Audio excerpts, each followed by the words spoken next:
the cowboy who found a wounded bride at the station. The first thing Elias Boone noticed was not the woman's dress, or the small trunk at her feet, or the way every man on the platform turned to stare. It was the note pinned to her sleeve. It fluttered in the dry Wyoming wind like a warning. Elias had come to Mercy Creek Station expecting a wife he did not know how to welcome. Instead, he found a young woman standing alone beneath the shade of the depot roof, one gloved hand pressed lightly to her cheek, her eyes lowered as if she had learned that looking up could invite trouble. The noon train had already pulled away, leaving behind a cloud of dust, a few traveling salesmen, 2 crates of lamp oil, and her. Elias stood beside his bay horse with his hat in his hands, feeling more foolish than he had in years. He was 36, broad-shouldered, quiet, and known across the valley as a man who could mend a fence, break a horse, and survive any winter the mountains sent his way. But standing there before a mail-order bride from the east, he felt like a schoolboy with mud on his boots. Her name was supposed to be Laurel. The agency letter had said she was 24, educated enough to read accounts, willing to help on a ranch, and of steady character. It had said nothing about fear. It had said nothing about a dark mark across one side of her face. It had said nothing about a note. Elias took one step closer. Miss Whittaker. She looked up then, and the sight struck him silent. Laurel was not painted or proud like he had imagined a city woman might be. She was pale from travel, her brown hair pinned badly beneath a plain hat, her blue dress wrinkled from many days on the road. But her face held a quiet kind of beauty, soft and strong at once. Beneath her left eye was a shadowed bruise, half hidden by powder and a fallen curl. Her lower lip showed a healing split. For a moment, anger rose in Elias so fast he had to close his hand around the brim of his hat to keep it steady. Laurel saw his eyes move to her cheek. Her shoulders tightened. "I understand," she said before he could speak. Her voice was small, but it did not break. "If you wish to send me back, I will not argue." "Send you back," Elias repeated.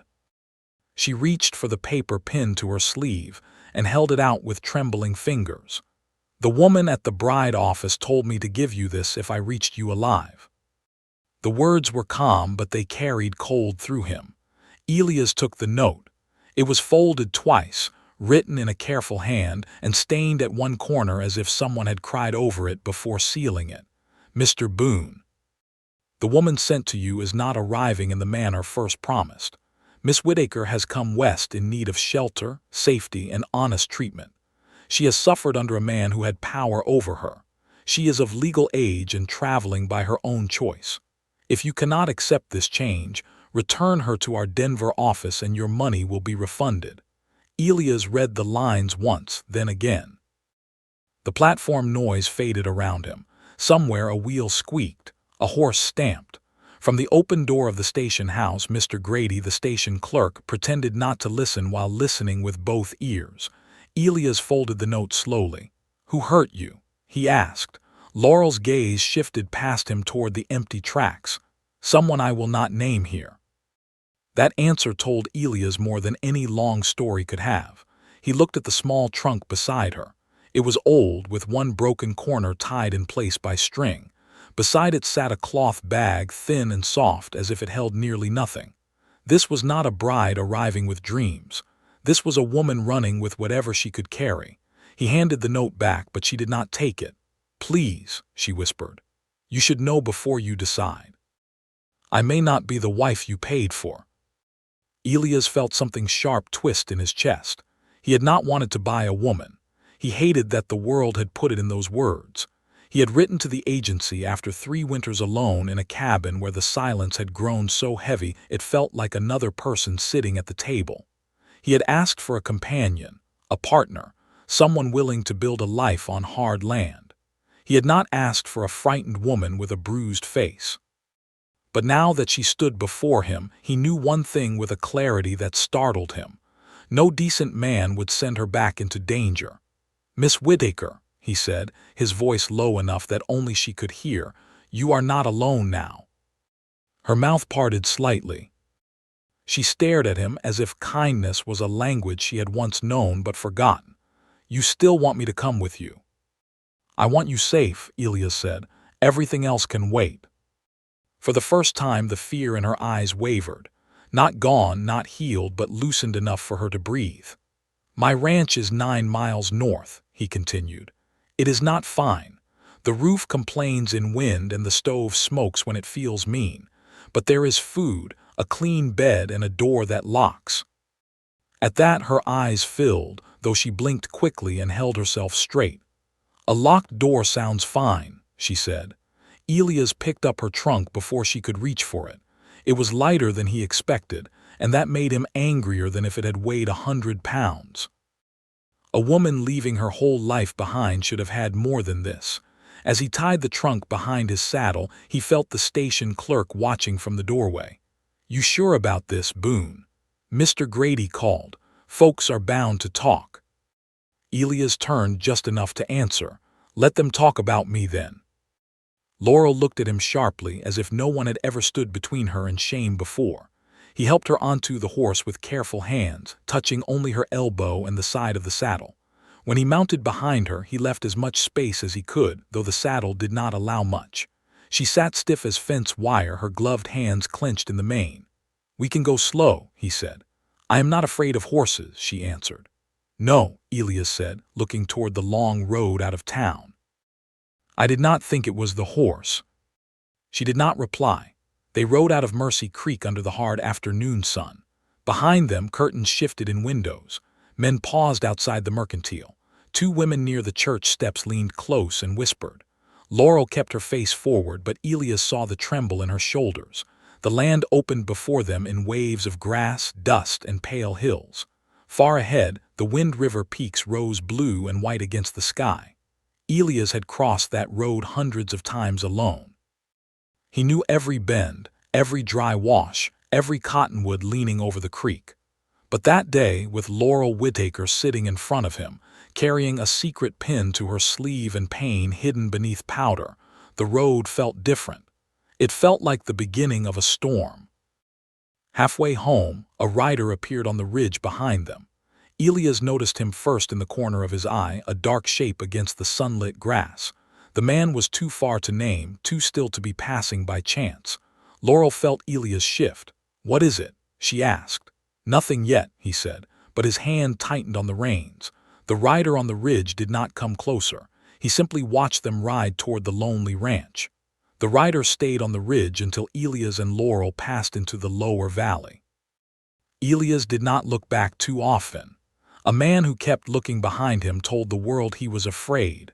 But he watched enough to know the stranger remained there, still as a fence post, his horse facing the road. When the trail bent near a stand of cottonwoods, the ridge disappeared behind them, and only then did Elias allow his breath to settle.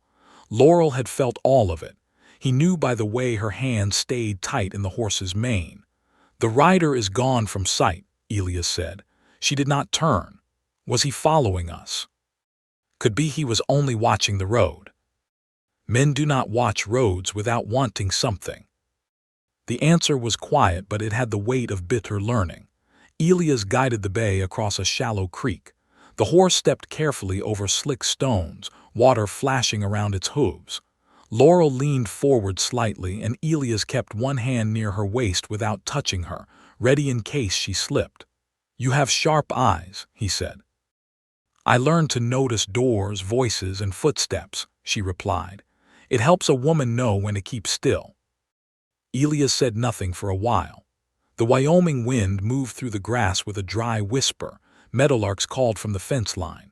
Far ahead, his ranch came into view at last, sitting in a shallow bowl of land between 2 low hills. It was not much by rich men's standards. A square log cabin, a small barn leaning a little east, a chicken shed, a corral patched with mismatched rails. A wind-bent cottonwood tree stood near the porch, its leaves flickering silver in the light. But Elias had built most of it with his own hands. Every log, every nail, every stubborn post had cost him sweat, blood, and years. Laurel grew still as she saw it. "That is your home?" she asked. "Our home for now," Elias said, then caught himself. Yours too if you choose to stay. She gave a small breath, not quite a laugh, not quite a sob. It looks peaceful. It is most days. And the other days. The stove smokes, Elias said. The rooster acts like he owns the place. The roof talks in bad weather. This time Laurel almost smiled. It was quick and faint, but Elias saw it. That small change stayed with him as they rode into the yard. The chickens scattered noisily. His old dog Amos rose from the porch with a gray muzzle and a suspicious eye. He gave one bark, then stopped when he saw the woman on the horse. "Easy, Amos," Elias called. "She is a guest." The dog stepped down slowly, sniffed the air, and wagged his tail once. Laurel watched him with careful attention. Will he bite? Only biscuits and men who deserve it. That is a wise dog.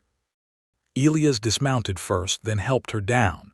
The moment her boots touched the ground, she swayed. It was only a small movement, but he saw the strength leave her knees. "Laurel." "I am fine," she said quickly, but her face had gone pale. Elias reached for her elbow, then stopped before touching her. "You have been on trains and coaches for days. There is no shame in being tired." She straightened at once. "I did not say I was ashamed." "No," he said gently, "but you looked like you were ready to fight the idea." Her eyes lifted to his. There was a guarded spark in them now, more pride than fear. "I have had to fight many ideas, Mr. Boone." "What?" "Elias," he said. She hesitated. "Elias," she repeated, and the sound of his name in her tired voice made the cabin yard feel strangely warmer. He carried her trunk inside and pushed the door open with his boot. The cabin smelled of cedar smoke, soap, beans, and fresh pine shavings. Elias had spent 2 days preparing it, though it still seemed too plain now that she was standing there. He had scrubbed the table, swept the floor, shaken out quilts, and hung a clean curtain over the small back window. There were 2 beds now. His own narrow bed sat near the far wall, neatly covered. Across the room, in the small corner near the stove, he had made another sleeping space with a rope cot, a feather tick, and his best quilt. Laurel noticed it immediately. "You made a separate bed." "Yes." Her hand moved to the strap of her cloth bag. "You did not have to." "I did." She stared at the cot as if it were some grand gift instead of old rope, patched wood, and a faded quilt. "I was told," she began, then stopped. Elias set her trunk near the cot. "What were you told?"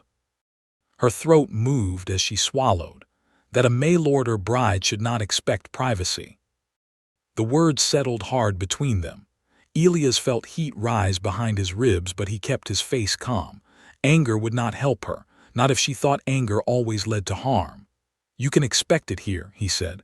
"That corner is yours. The trunk, the cot, that peg on the wall, the shelf beside it. I will not open your things. I will not touch you without your say. I will knock before coming in if the door is closed." "There is only one room," she said. "Then I will turn my back and make the best of it." She looked at him for a long moment, searching for the lie. When she did not find one, her eyes lowered. "Thank you." The simple words sounded as if they cost her dearly. Elias busied himself with the fire and coffee, giving her a chance to breathe without being watched. He moved slowly, making each motion plain.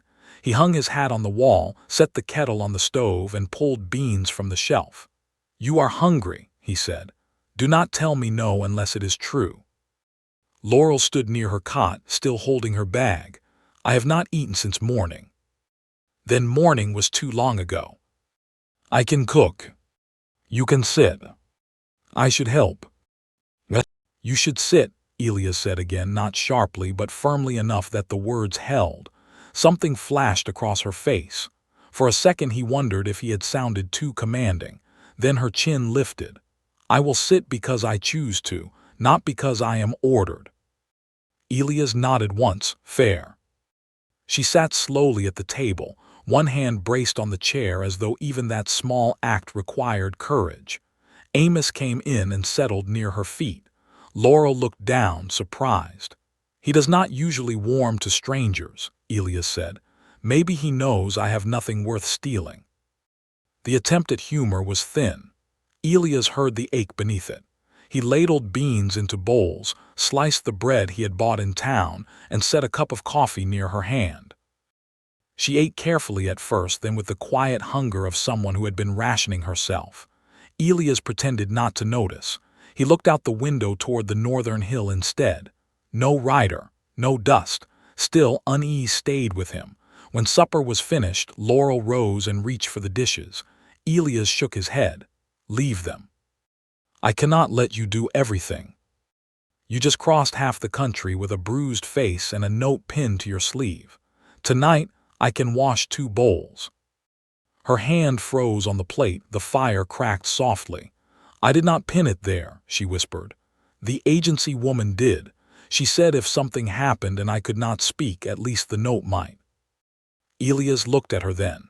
The bruise on her cheek had darkened in the lamplight. The powder no longer hid much. Without the wind and platform noise, without strangers watching, she seemed even more fragile, but there was steel in her too. Not loud steel, not the kind men bragged about. It was the kind that survived by bending, hiding, and refusing to break. "What is the name of the man who may come looking for you?" Elias asked. Laurel's fingers closed around the plate until her knuckles whitened. "My stepfather," she said at last. "Silas Vane." Elias stored the name carefully. "Is he the one who hurt you?" She did not answer. She did not need to. Outside, Amos lifted his head and gave a low growl. Elias turned toward the door. The cabin had gone very quiet. Then came a sound from the yard. One slow knock against the barn wall. Laurel stood so quickly her chair scraped the floor. Elias reached for the rifle above the mantel, his eyes fixed on the dark window. Another knock came, not from the door, from the barn. Elias moved before Laurel could speak. He took the rifle down with practiced calm, checked the chamber, then lifted one hand toward her without looking away from the window. "Stay behind the stove." Laurel did not argue. That frightened him more than if she had. A woman like her, proud even in fear, would have questioned him if she felt safe enough.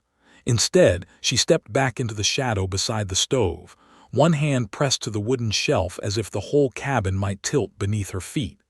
Outside, the yard lay dark under a thin slice of moon. The barn stood 20 paces from the cabin, its roofline black against the pale grass. Elias could see the corral gate, the water trough, the wagon tongue, and the low shape of Amos near the porch steps. The old dog growled again, not loud, warning. Elias eased toward the door. "Laurel, blow out the lamp." A second passed. Then the cabin went dark except for the low orange breath of the stove. He opened the door just wide enough to step through, keeping the rifle angled down but ready. Cool night air touched his face. The smell of dust, horses, and wood smoke hung around him. "Who's there?" he called. No answer came, only the wind moving through the cottonwood leaves. Elias waited. Men who meant harm often counted on another man rushing blind into the dark. He had learned patience from long winters, bad horses, and grief. So he stood on the porch, breathing slow, letting his eyes adjust. Then he saw it. The barn door was open. He knew he had latched it after feeding the mare. Behind him, the cabin floor creaked. Laurel had moved closer to the door despite his warning. "Laurel," he said without turning. "I heard something inside the barn," she whispered. "Before the knock, like a box falling." "Get back." "My trunk," she said, voice tight. "There is something in my trunk." Elias looked over his shoulder. Even in the dark, he could see her face had changed. It was not fear alone now. It was memory. She was staring past him as if the barn, the yard, and the night had become another place entirely. "What is in your trunk?" She shook her head. "Not here." The words came too fast. Elias wanted to press her, but a faint scrape sounded from the barn. He turned back. "Inside," he told her. This time his tone allowed no debate, but Laurel did not retreat quickly enough. A figure burst from the side of the barn, low and fast, crossing the yard toward the open wash of moonlight. Amos barked and lunged from the porch. The figure kicked at him and kept running. Elias raised the rifle. "Stop." The man did not stop. Elias fired into the dirt near the runner's feet. The shot cracked across the valley, sharp enough to shake dust from the porch roof. The stranger stumbled, cursed, then scrambled up and vanished past the corral, heading toward the north draw. Amos chased 3 strides before Elias called him back. "No, stay." The dog stopped, bristling and angry. Laurel stood frozen in the doorway, one hand over her mouth. Elias lowered the rifle slowly. "Did you see his face?" "No." "Did you know his voice?"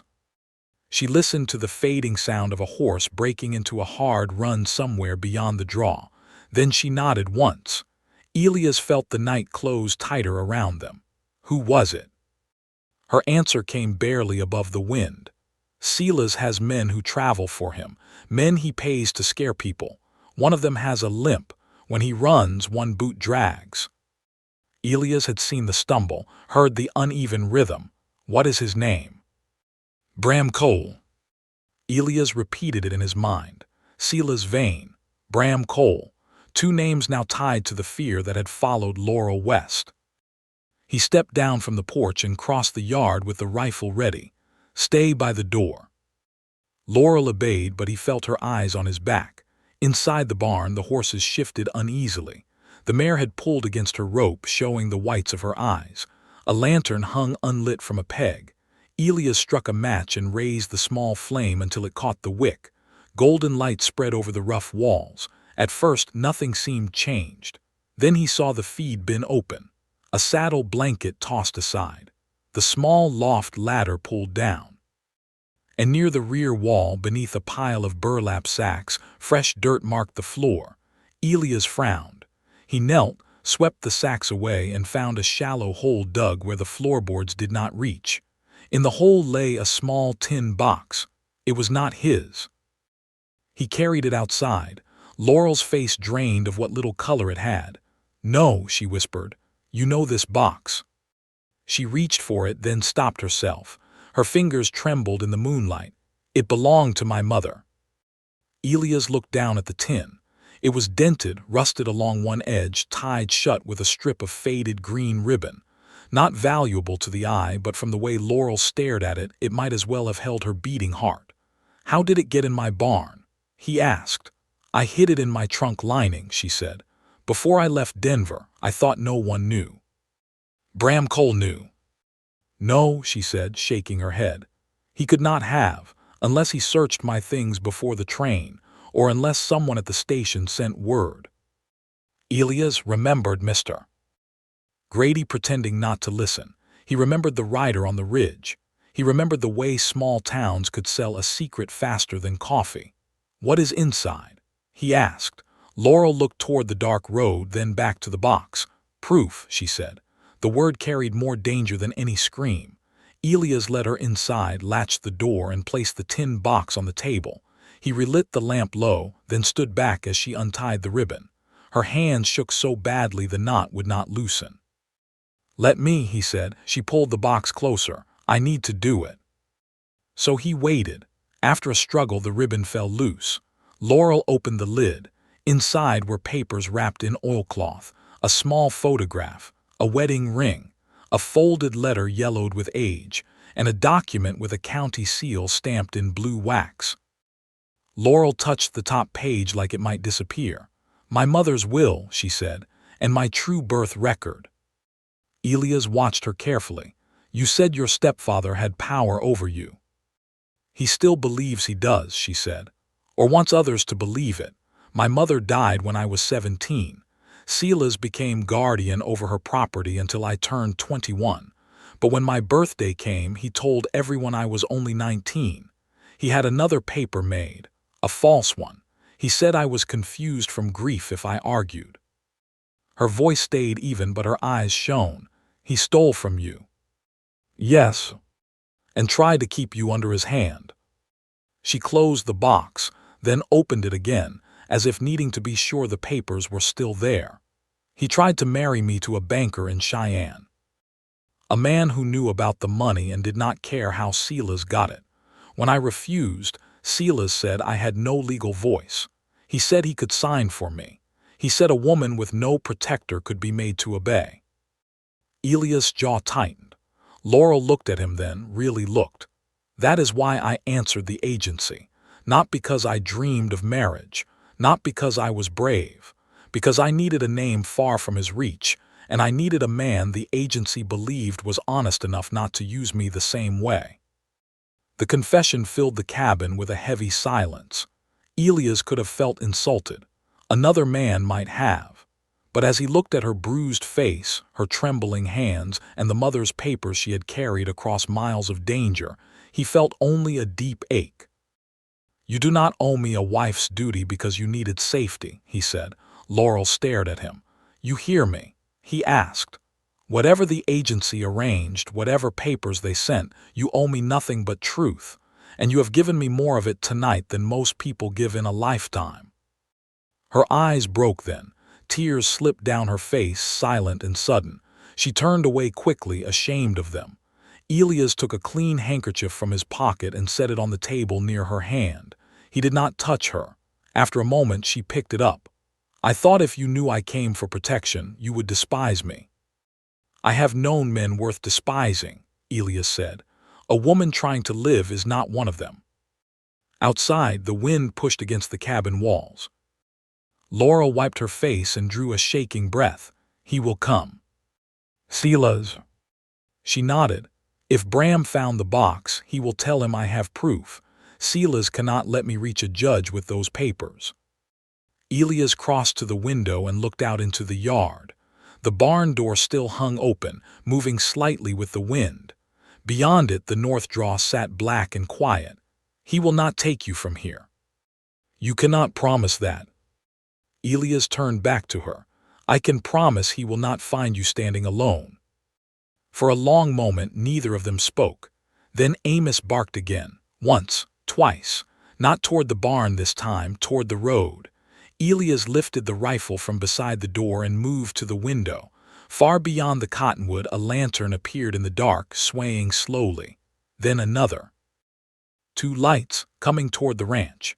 The lanterns moved slowly through the dark, rising and falling with the steps of tired horses. Elias stood at the window with the rifle in his hands, his body still and his eyes fixed on the road.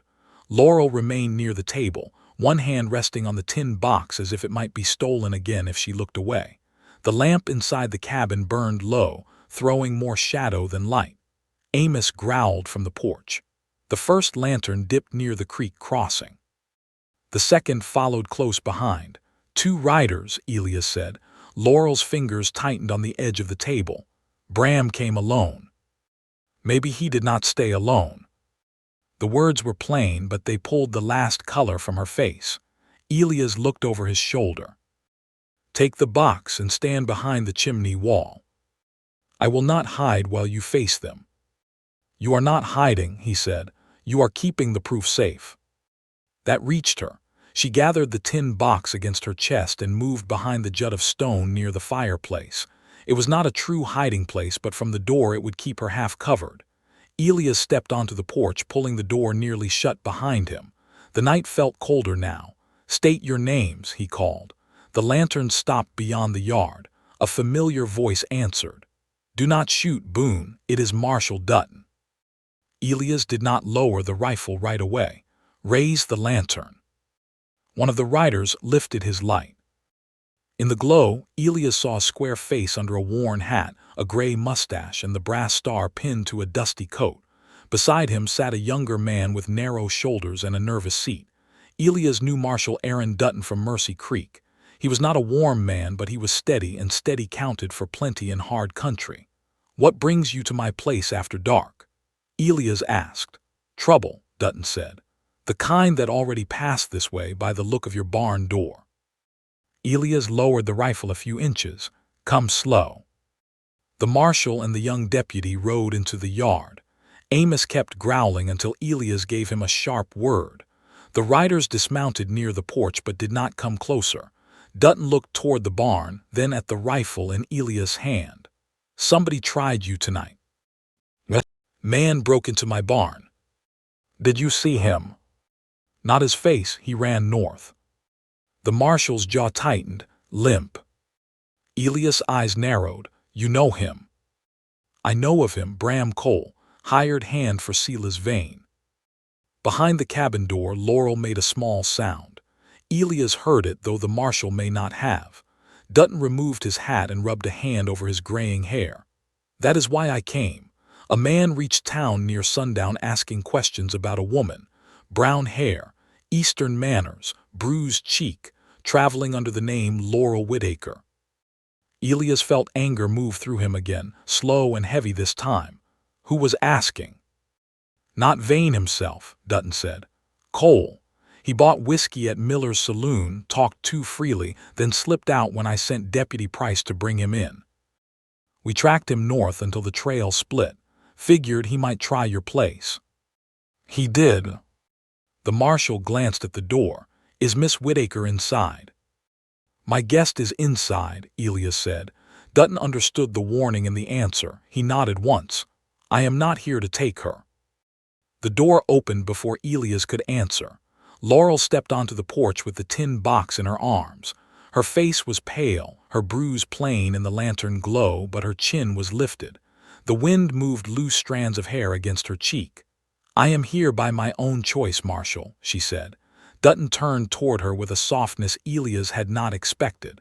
Ma'am, I believe you. Laurel looked surprised by that. The marshal continued, but believing and proving are different matters. Silas Vane is telling folks you are under his guardianship and not sound in your mind.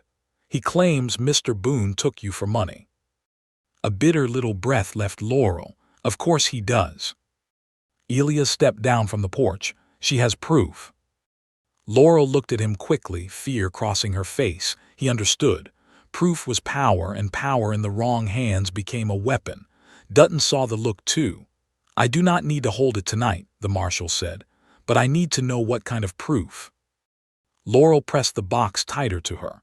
My true birth record, my mother's will, letters showing Silas Vane was using my inheritance before he had the right. The deputy shifted in his saddle. That sounds like court business. Dutton gave the young man a sharp look. Most wrong things do, once men with clean coats get involved. Then he turned back to Laurel.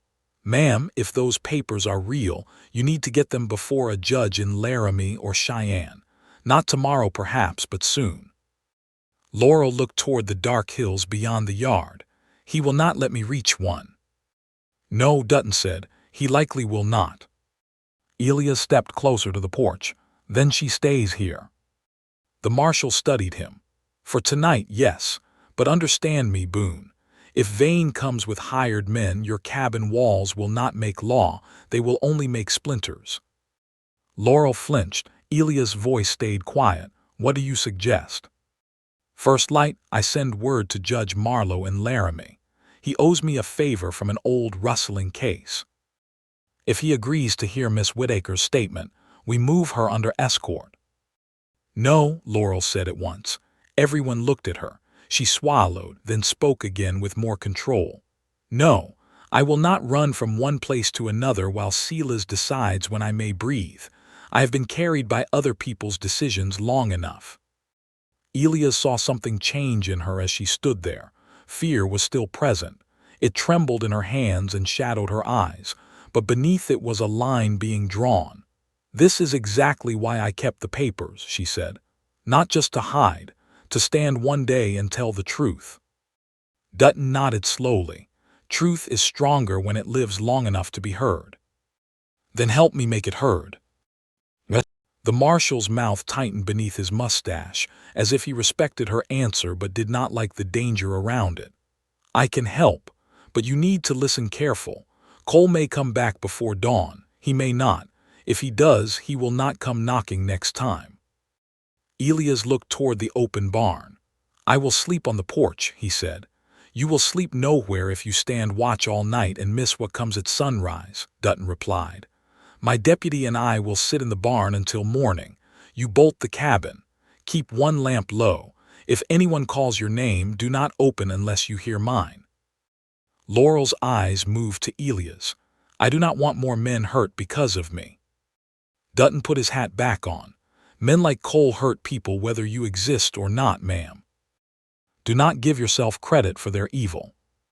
The words seemed to strike her deeply. She looked down at the tin box, blinking hard. Elias stepped closer, his voice gentler. Go inside, Laurel. You are shaking. I am cold, she said. "You are scared." Her eyes lifted. He thought she might deny it, but she did not. "Yes," she whispered, "I am." The honesty opened something between them, small but bright. Elias wanted to place a hand over hers to steady her, but he remembered the way she had stiffened on the horse, the way every kindness had to arrive slowly or not at all. So he only opened the door wider. "Then be scared inside where it is warm." For the first time that night, Laurel gave the faintest smile. "That is a very practical kind of comfort. It is the only kind I know." She stepped back into the cabin. Before Elias followed, Dutton caught his arm. "Boone." Elias turned. The marshal kept his voice low. "There is one more thing. Cole was not only asking where she was, he was asking if you had signed marriage papers yet." Elias grew still. "No." Dutton looked toward the lit crack of the cabin door. "Then Vane may try to claim she came west under false promise. He may say the agency contract gives you no right to shelter her and gives him every right to retrieve her. She is not property." "No," Dutton said, "but men like Vane talk to courts as if women are just papers with names on them." Elias' hand tightened on the rifle. The marshal leaned closer. "If you mean to protect her, you need more than a gun. You need her choice written clear, witnessed, and dated. Whether that is marriage or a sworn statement, decide soon." Elias looked inside. Laurel stood near the table, still holding the tin box. The firelight touched her injured cheek, her tired eyes, the brave straightness of her back. Marriage.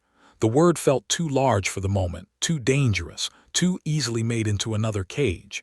"I will not ask a frightened woman to marry me just to make a wall between her and a bad man," Elias said. Dutton studied him for a long second. "Good," he said. "Then find a wall that does not trap her." Elias carried those words inside. For the rest of the night, no one slept much.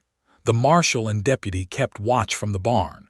Elias sat near the door with the rifle across his knees.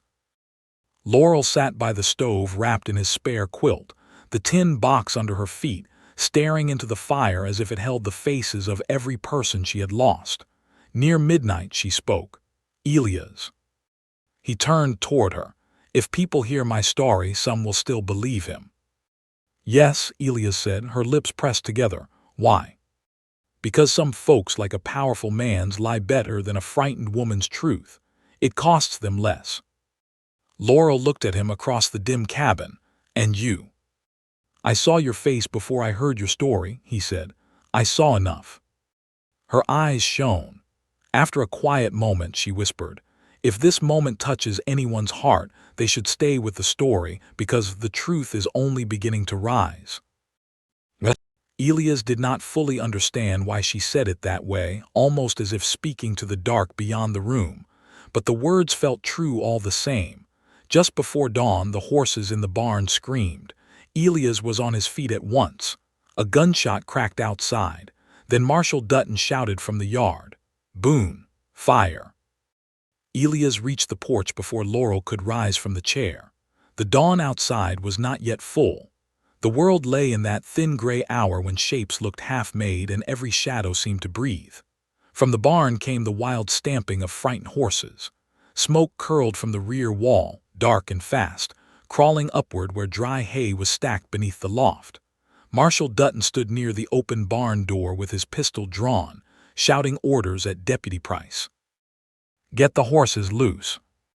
Elias ran across the yard with the rifle in one hand, his boots striking hard against the packed dirt. The smell reached him before the heat did, burning straw, singed leather, smoke thick enough to sting his eyes. "Cole!" Elias shouted. "Two men," Dutton called back. One ran east, one still near the back. Elias turned toward the far side of the barn. A dark figure slipped along the wall, half hidden by smoke, carrying something in his hand. Not a gun, a lantern. The man lifted it toward the dry hay piled under the broken rear window. Elias raised the rifle. "Drop it." The man froze. For 1 second the gray light caught his face. A narrow jaw, heavy brows, a scar down one cheek, one shoulder higher than the other. Bram Cole. Cole smiled as if they were old friends meeting by chance. Then he threw the lantern. Elias fired. The shot struck the ground close enough to make Cole stumble. The lantern missed the hay pile, smashed against the dirt, and spilled flame across the damp earth instead of the barn wall. Cole cursed and ran toward the creek with his dragging step. Elias started after him, but a horse screamed inside the barn. The choice cut through him. Laurel's safety was tied to the papers. But the barn held his mare, the mule, winter feed, and half the life he had built with his hands. If the barn went, the ranch might not survive the coming months. He turned back. Let him go. Dutton yelled, "Save the barn." Elias plunged inside. Smoke slapped his face. Deputy Price was fumbling with the mule's rope, coughing so hard he could barely stand. Elias shoved the rifle into his hands and moved past him. "Get out when she breaks loose." The mare pulled against her tie, rolling her eyes, kicking at the wall. Fire licked along a line of spilled straw near the rear corner. It had not yet climbed high, but it was hungry. The loft above held hay dry enough to turn the whole barn into a torch.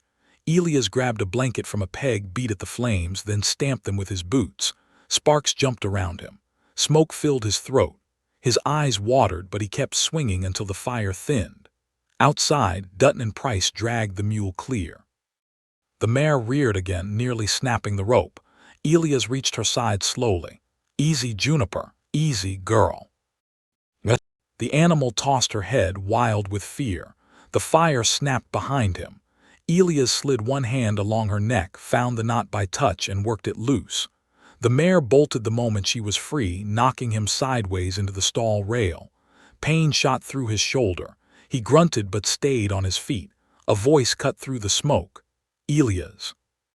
Laurel stood in the barn doorway with a water bucket in both hands. Fear and fury struck him together. "Get back." She ignored him. She ran to the rear corner, lifted the bucket, and threw water over the smoking straw. Steam rose white around her skirt. She coughed, turned away, then reached for another bucket Deputy Price had dropped near the door. "Laurel out." "No." The word rang sharper than he had ever heard from her. She lifted the second bucket and threw it across the blackened floorboards. Her face was pale, her bruise dark, but her eyes burned brighter than the flames. "I am done watching men destroy whatever keeps me alive." Elias had no answer for that. Together they fought the fire until only smoke remained. Dutton tore burning sacks away from the wall. Deputy Price carried water from the trough, slipping twice in the mud. Elias beat the last embers under the loft while Laurel stood coughing beside him, her hands blackened from soot. When it was over, the barn still stood. Barely. One rear post was charred. A stack of hay was ruined. The air inside hung heavy with smoke. But the walls had not caught fully, and the animals were safe in the yard. Elias stepped outside at last, bent forward, and coughed until his chest hurt. Laurel came after him, one hand against the doorframe. Soot streaked her cheek below the bruise. A loose strand of hair had escaped its pin and clung to her damp temple. "You should have stayed inside," Elias said, his voice rough. She looked at him, breathing hard. "So should you. That is my barn. And now it is still standing." The answer held no apology. For a moment, Elias only stared at her. Then, despite the smoke, danger and worry still coiled in him. Something like admiration pressed against his ribs. Marshal Dutton came around the side of the barn, his face grim. "Cole got away. The other one too. Tracks split near the creek." "Did you see the second man?" Elias asked. "No." But whoever he was, he knew where to strike. They were not trying to steal the papers. Laurel wiped soot from her hands onto her skirt. "They were trying to burn us out." Dutton looked at her. "Or scare you into leaving." She shook her head. "Silas does not scare people for no reason. If he cannot take the proof, he will try to make me too afraid to use it." The marshal nodded once. "Then we need to move faster." Elias looked toward the house. "The papers are still inside." Laurel's face changed. For one terrible second, all of them went still. Then she ran. Elias followed hard behind her, fear driving him faster than pain. The cabin door stood open. Inside, the chair had fallen where Laurel must have knocked it aside. The quilt lay by the stove. The lamp still burned low. But the table was empty. The tin box was gone. Laurel stopped so suddenly Elias nearly ran into her. "No," she whispered. She crossed to the table and touched the place where the box had been. Her hand hovered over the wood as if warmth might still remain. She looked under the chair, beneath the cot, beside the stove. Elias searched the shelf, the floor, the bed, though he already knew. The fire had been a trick. While they fought to save the barn, someone had entered the cabin. Laurel stood in the center of the room, empty-handed. "I left it here," she said. "I left it right here." Elias turned toward Dutton, who had reached the doorway. The marshal's expression was hard as stone. Cole had a second man for a reason. Laurel's breath came faster. "Without those papers, Silas wins." "What?" "No," Elias said. She turned on him, eyes bright with panic. "You do not understand. The will, the birth record, the letters, all of it was in that box. It was the only thing that proved I was not lying." Elias stepped closer but stopped before he reached her. "Laurel, listen to me." "My mother trusted me with those papers," she said, voice cracking now. "I carried them through Denver, through trains, through every mile, and I let them take them from your table. You saved the barn. I lost the truth." "No," Elias said again, stronger this time. "You are the truth." She stared at him. He pointed toward her chest, not touching. "You remember what happened. You know your age. You know your mother's name. You know where those papers came from. A box can help prove a truth, but it does not become the truth." Her eyes filled, but she shook her head. "Courts do not believe women because they tremble and swear." "Maybe not," Dutton said from the doorway. "But courts believe records, and if that birth paper exists once, it may exist somewhere else." Laurel turned slowly. The marshal stepped inside. "What county were you born in?" "Addison County, Vermont." "Church?" "I do not know. My mother kept the certificate. She said the church burned when I was small." "What about witnesses, family, friends, a doctor, midwife?" Laurel pressed a hand to her forehead, fighting to think through fear. "There was a woman, Mrs. Elspeth Crane. She helped deliver me. She was my mother's friend. But she would be old now, if she is alive at all." Dutton nodded. "A living witness is worth more than a stolen paper. We send a wire east." "How long would that take?" Elias asked. "Too long if Vane is close, but it is a start." Laurel looked toward the window, where daylight had begun to touch the yard.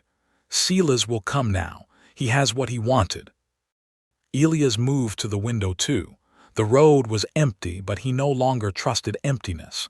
Dutton's voice lowered. "Boone, Miss Whitaker needs to make a sworn statement today. I can take it in Mercy Creek before the circuit clerk leaves town." Laurel stiffened. "Go back to town." "It is the safest way to make her voice legal." Elias glanced at Laurel. She looked exhausted, smoke-stained, wounded in ways no cloth could cover.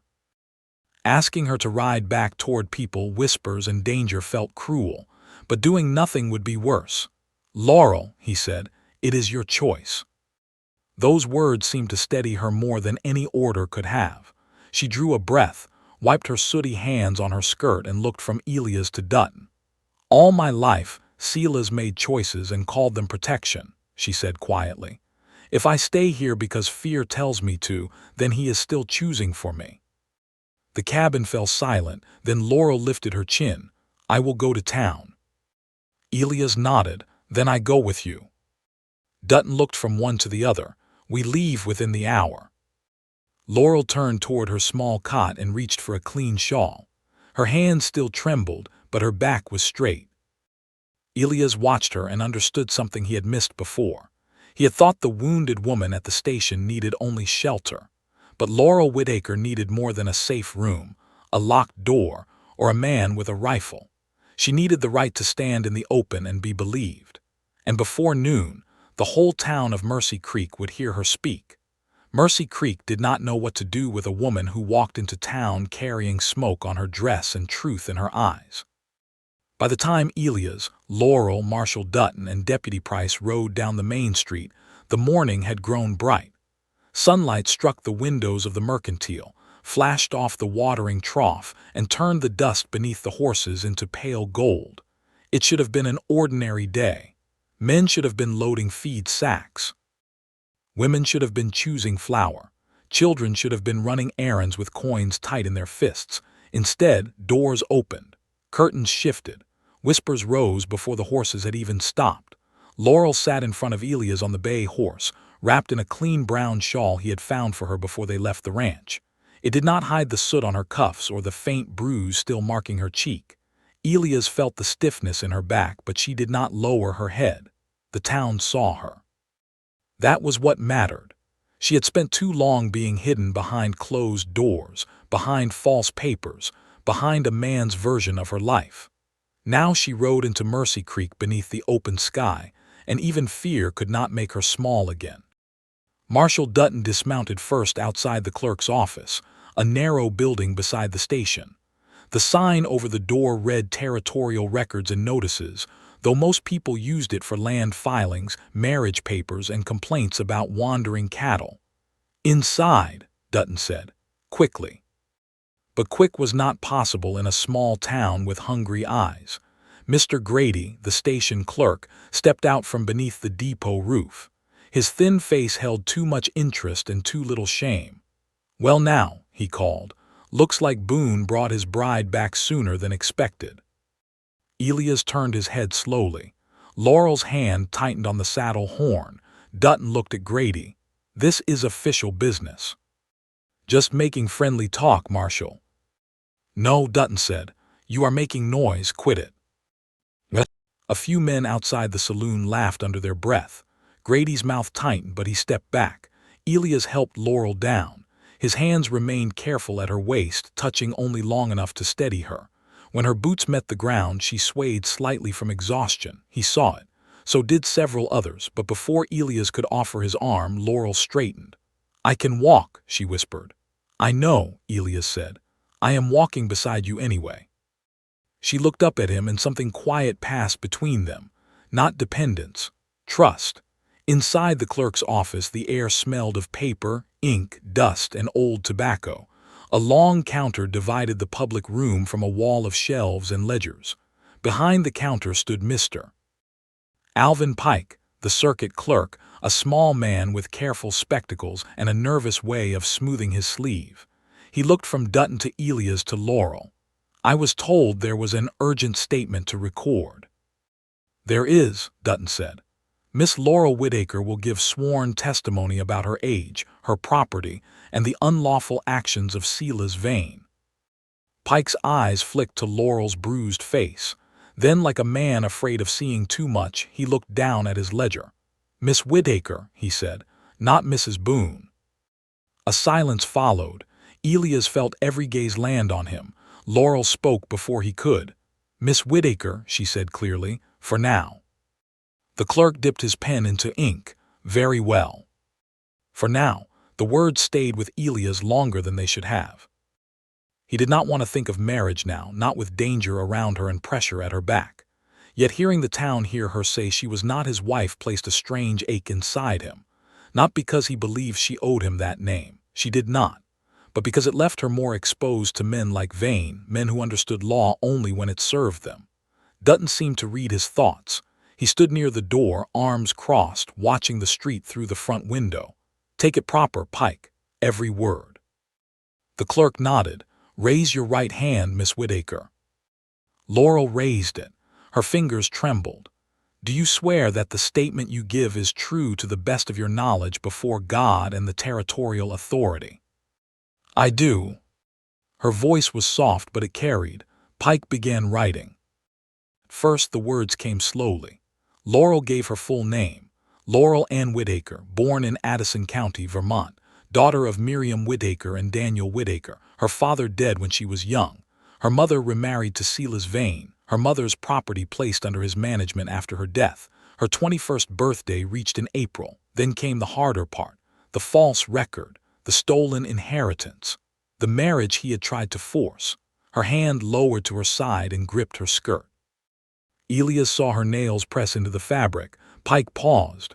"Do you wish to stop?" Laurel shook her head. "No." Outside, a wagon rolled past.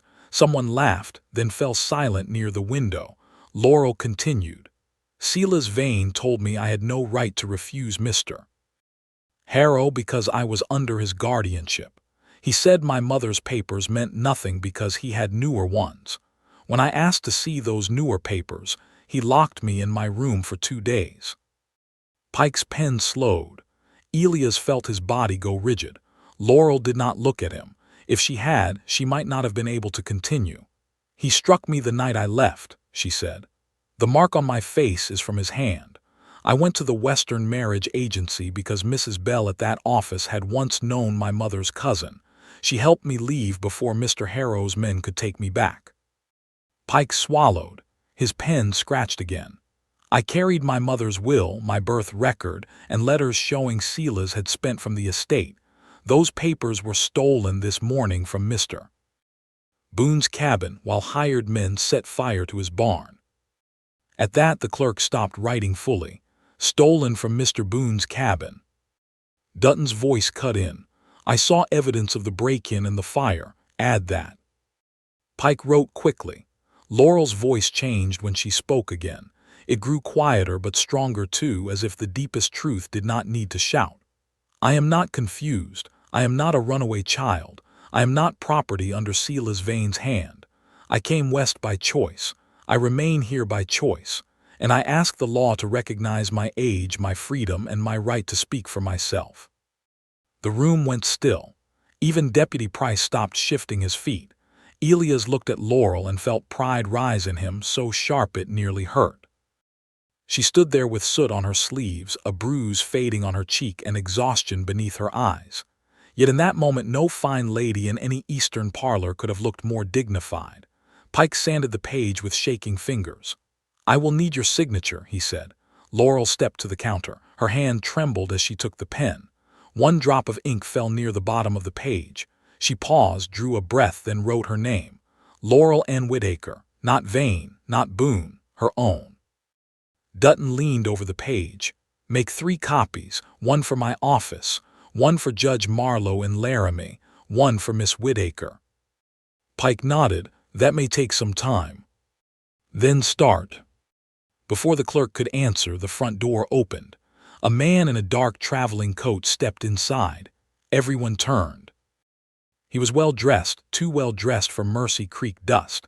His boots were polished, his collar neat, his gloves soft black leather. He removed his hat slowly, revealing silver at his temples and a face that might have seemed pleasant if not for the cold in his eyes. Laurel stopped breathing. Elias knew before anyone spoke. Silas Vane had arrived. For a moment, no one moved. The office felt too small for the hatred that entered with him. Vane's gaze passed over Dutton, then Pike, then Elias before resting on Laurel. When he smiled, it was the kind of smile a man used when he wanted witnesses to see calm instead of cruelty. Laurel, he said, there you are. Elias stepped slightly forward. Vane glanced at him with polite dislike. Mr. Boone, I presume. Elias did not answer. Marshal Dutton moved away from the door. You are interfering with official business, Vane. Vane looked around the office. I was told my stepdaughter was giving a statement full of wild claims. Naturally, as her guardian, I came to protect her interests. I am not your child, Laurel said. Vane's smile did not move. You are overwrought. The word struck the room like a slap. Laurel's face tightened, but she did not step back. I am sworn under oath, she said. Careful what you call wild. Vane's eyes cooled. You always did have a taste for drama, Laurel, running away, inventing injuries, attaching yourself to strangers. Elias' hands curled at his sides. Dutton noticed. Boone. The warning was low, meant only for him. Vane turned to the clerk. Mr. Pike, I have documents proving Laurel Vane is not of age and remains under my lawful guardianship. I demand that any statement made under influence of this rancher be set aside until a proper hearing. Pike looked helplessly at Dutton. Laurel spoke again. My name is Whitaker. Vane's gaze slid back to her. Your mother became my wife. You lived under my roof. You ate my bread. You will not stand here and pretend you owe me nothing. I owe you nothing for what you chose to give and later used as a chain." A murmur rose outside the window. People were listening. Vane heard it too. His face hardened for the first time. "You are making a spectacle of yourself." "No," Laurel said. "You are afraid people may believe me." The words landed clean. For one brief moment, Sela's Vane's mask cracked. Elias saw the anger underneath. So did Dutton. Then Vane reached into his coat. Elias moved instantly, putting himself between Laurel and Vane. Dutton's pistol came up. Slow. Vane lifted his hand carefully, holding only folded papers. "Proof," he said, "since everyone here suddenly cares for truth." He laid the papers on the counter. Pike unfolded them. His eyes moved quickly across the page. Then he frowned. "This birth record lists Laurel Vane as 19 years old." "It is false," Laurel said. Vane sighed as if wounded. "You see what I face, Marshal. She rejects any fact that displeases her." Elias looked at Pike. "Does it have a seal?" "Yes," Pike said, but what?" Dutton asked. Pike adjusted his spectacles. "The ink looks fresh." Vane's jaw tightened. Dutton stepped closer. "Fresh."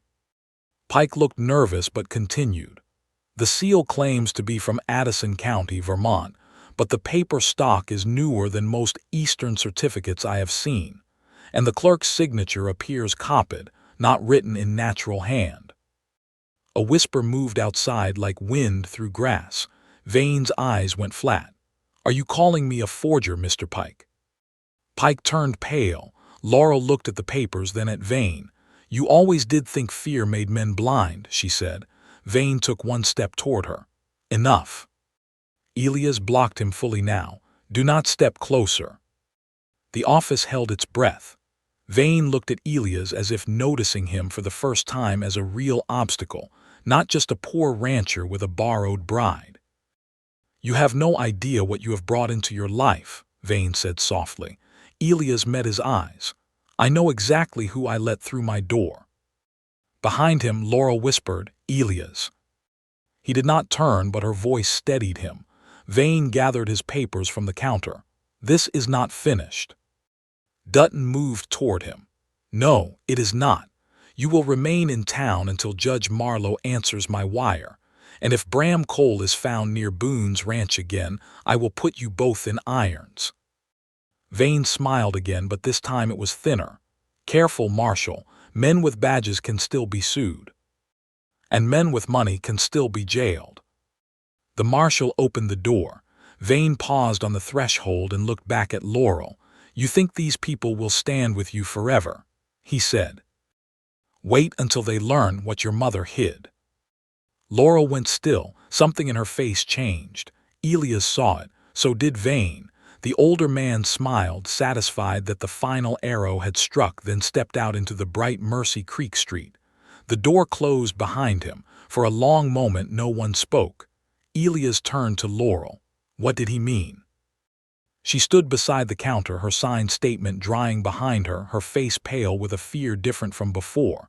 Not fear of Sela's, fear of a secret. "Laurel," Elias said gently. Her eyes lifted to his. "My mother did hide something," she whispered. "And if Sela's knows where to find it, then he has not stolen the worst paper yet."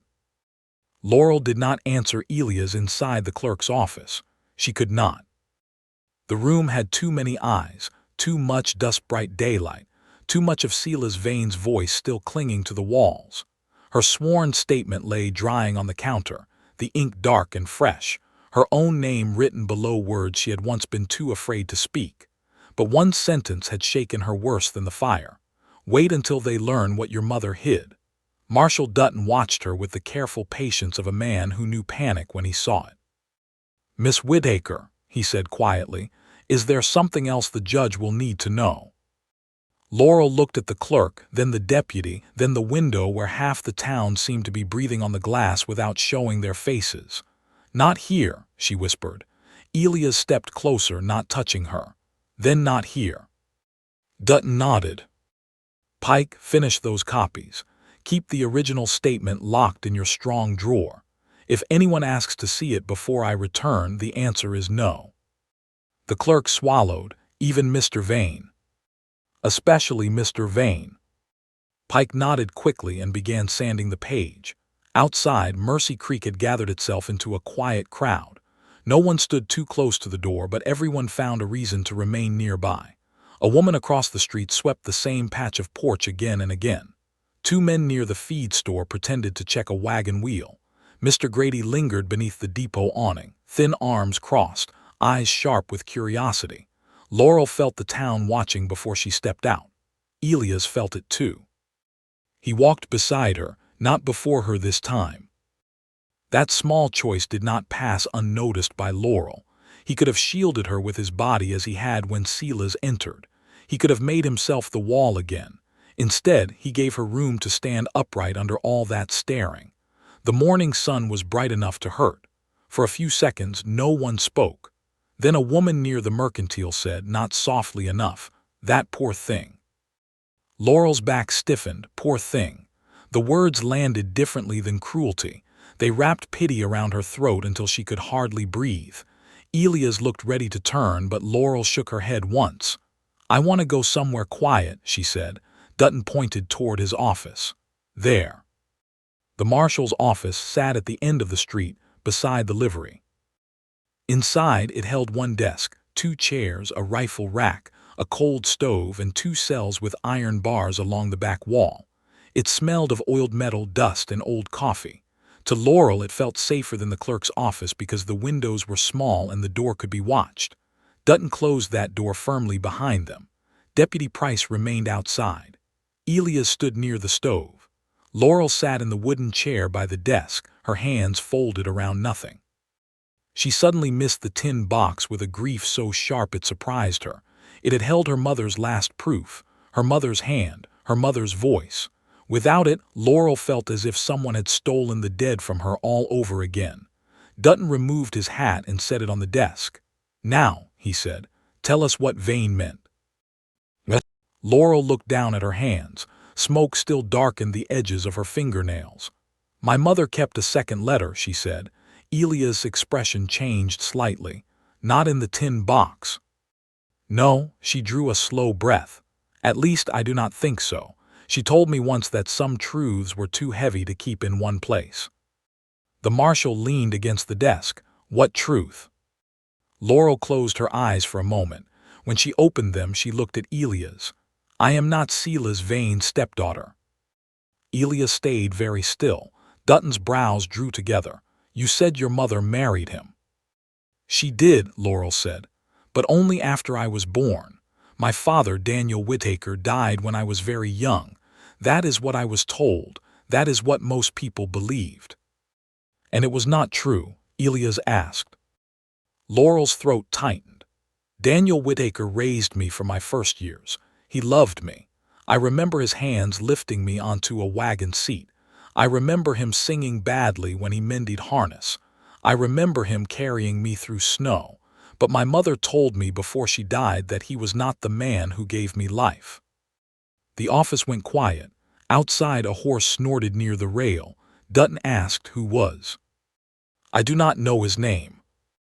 Elias frowned gently. "Your mother never told you." "She tried. She was sick by then. Fever took her mind in pieces. One evening she held my wrist so tight it left marks and said, 'If Silas ever corners you, find the blue hymn book.'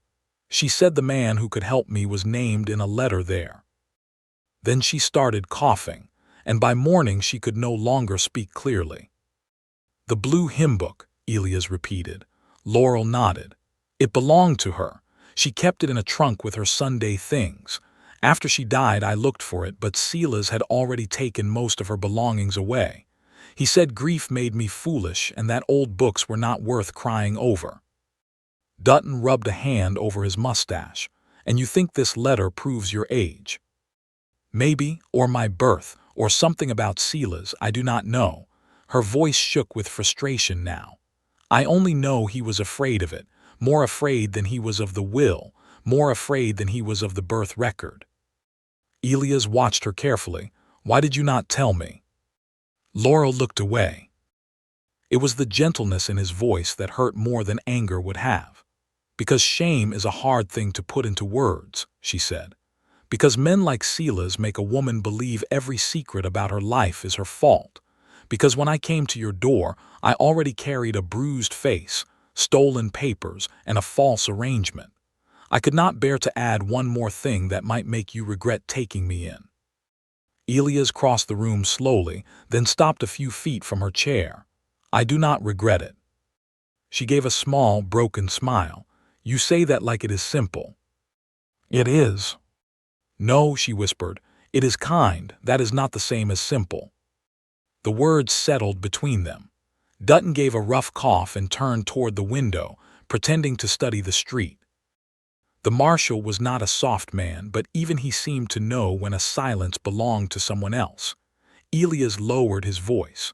"Laurel, whatever is in that letter, it does not change what I know." "What do you know?" "That Silas Vane fears you standing in the light. That means you must be closer to the truth than he wants." Laurel's eyes filled, but she held the tears back this time. Dutton turned from the window. Where would the hymn book be now? Laurel thought carefully. "Silas kept my mother's locked trunk in his private study for years, but when we left Denver for Cheyenne, I saw 2 crates loaded onto his carriage. One was marked M.W. for Miriam Whittaker. If he traveled here, he may have brought it." "Why bring old belongings west?" Elias asked.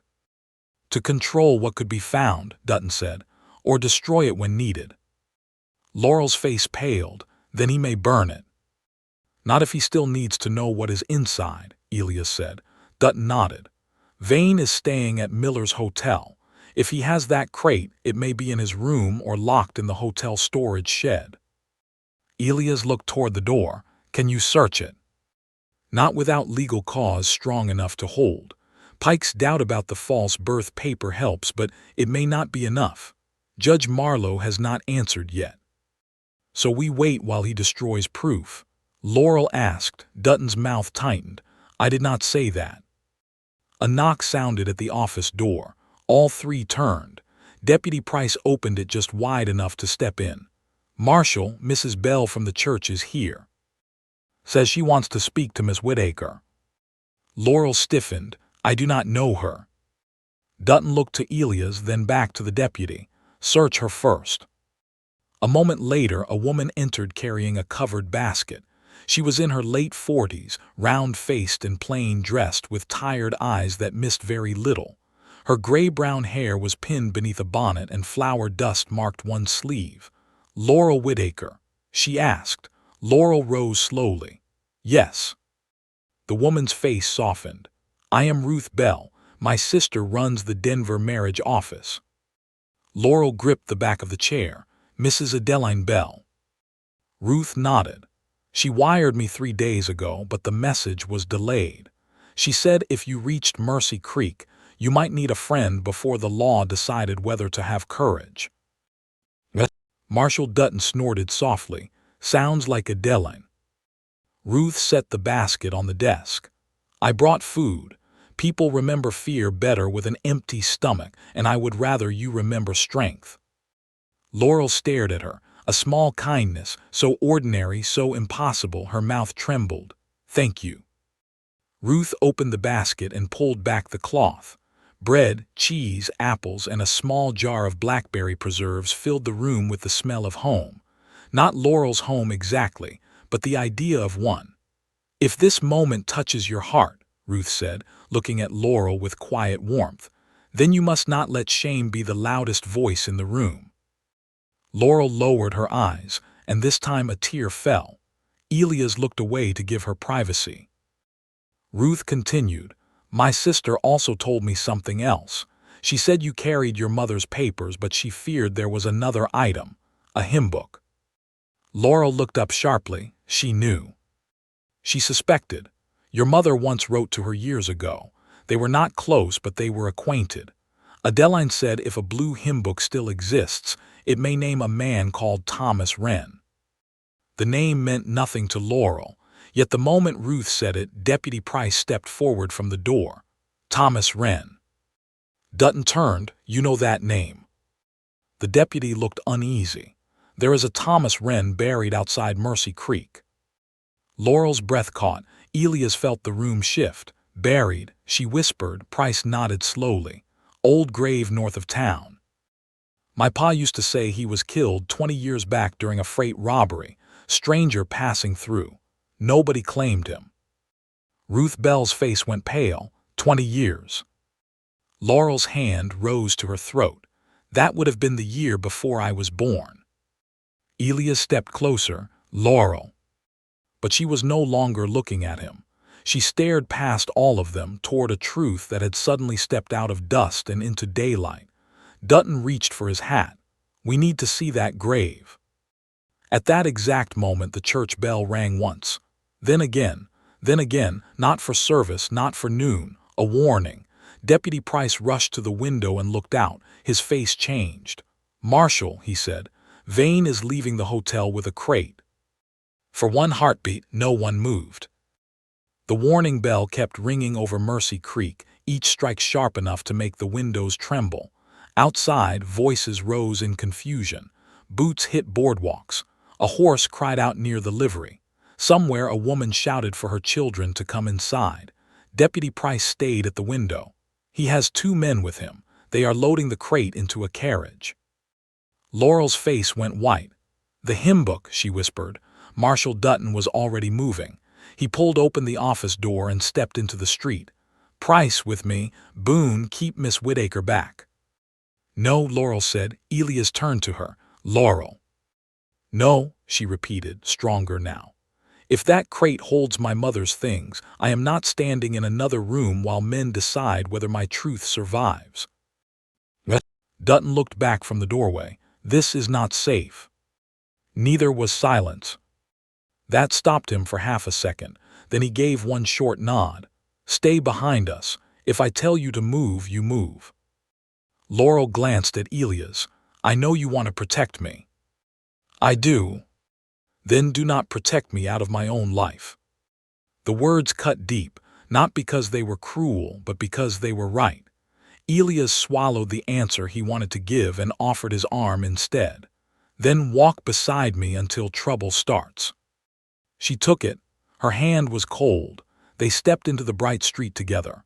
Mercy Creek had changed in the space of a minute. People stood in doorways, half curious and half afraid. The church bell still swung in the tower, pulled by a boy with more strength than rhythm.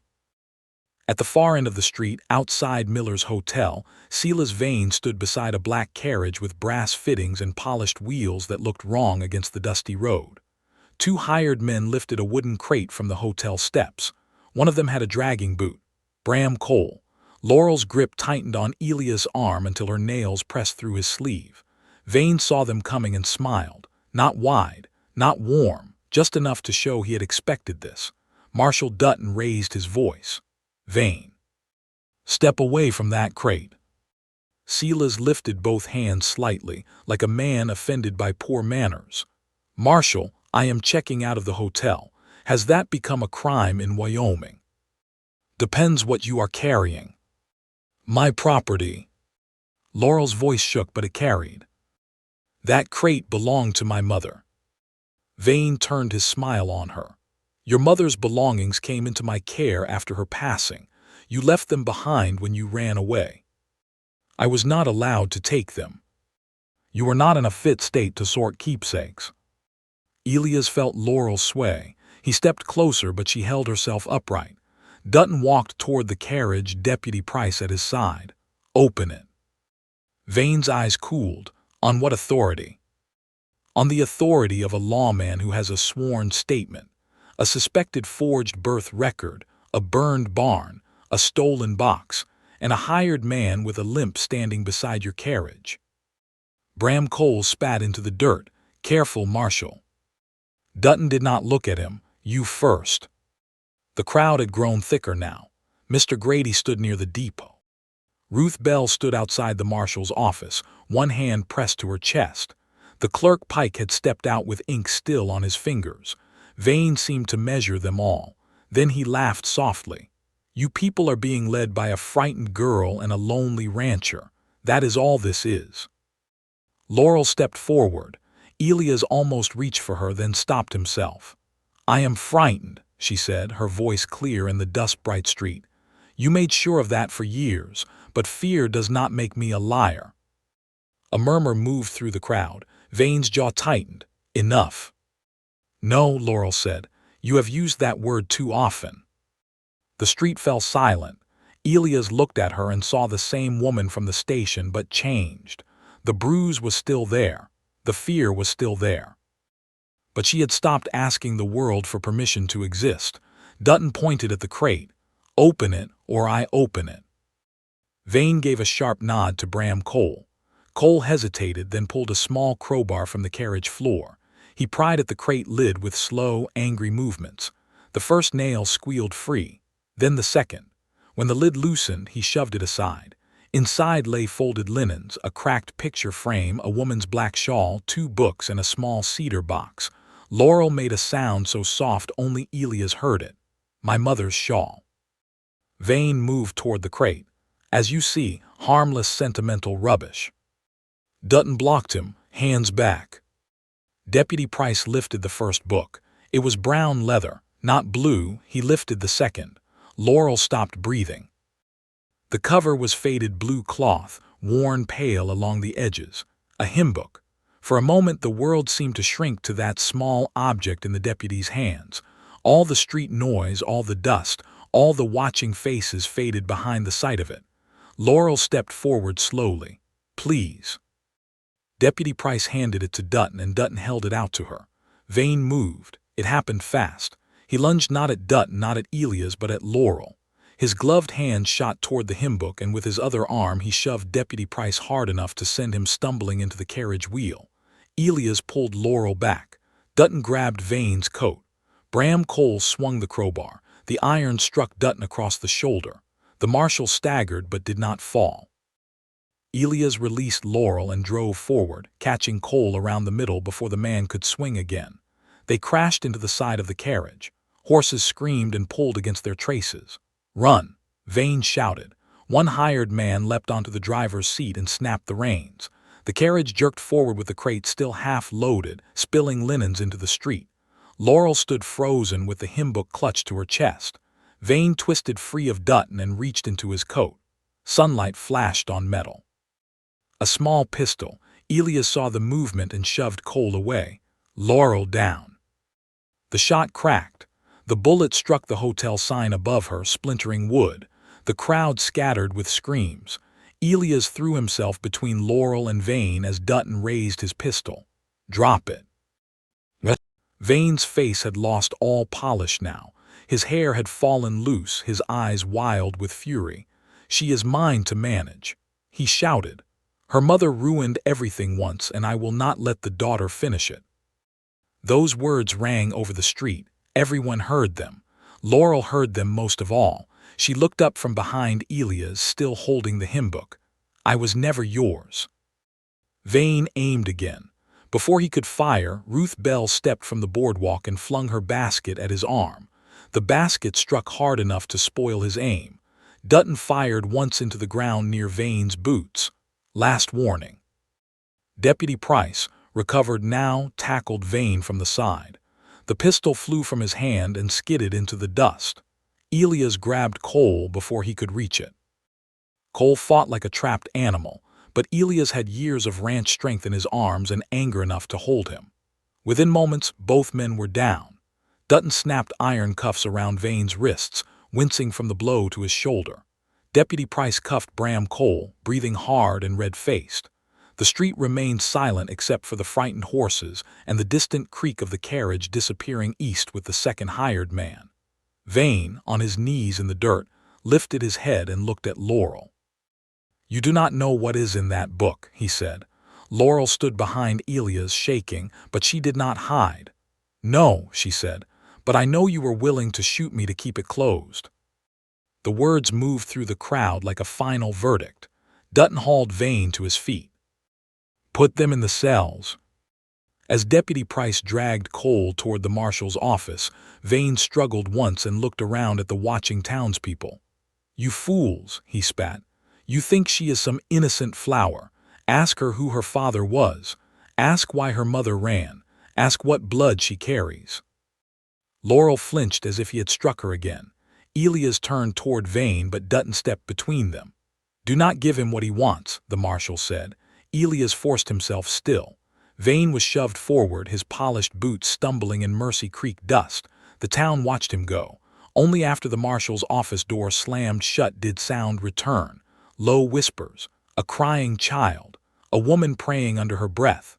The hotel sign creaked above the street where the bullet had torn through it. Laurel looked down at the hymn book in her hands.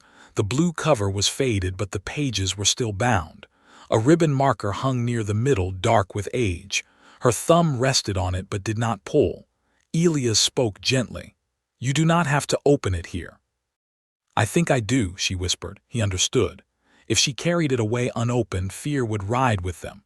Silas's words would grow in the silence. The town would whisper. Her own mind would fill the empty space with every cruel possibility. So Elias stood beside her in the open street while Laurel opened her mother's hymn book.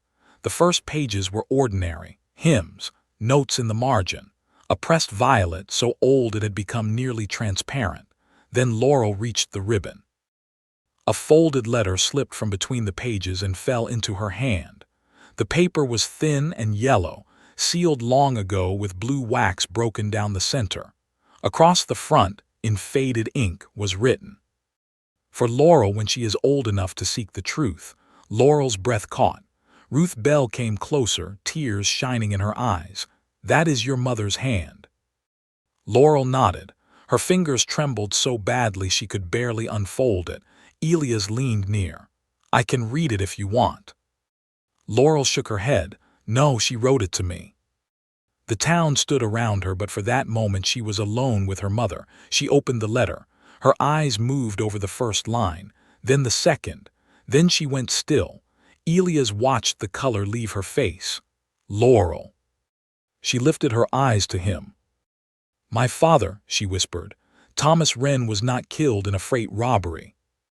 Dutton, standing in the marshal's doorway with one hand on his injured shoulder, looked sharply toward her. Laurel looked back down at the letter, her voice breaking as she read the truth her mother had hidden for 24 years. He was murdered because he tried to expose Silas Vane. Laurel's voice did not carry far at first. The words seemed too heavy for air. He was murdered because he tried to expose Silas Vane. No one on Mercy Creek's main street spoke. Even the horses near the carriage rail stood strangely quiet, their ears twitching toward the woman holding the old letter. Dust moved in thin curls around Laurel's boots. The torn hotel sign swung overhead with a soft wooden groan.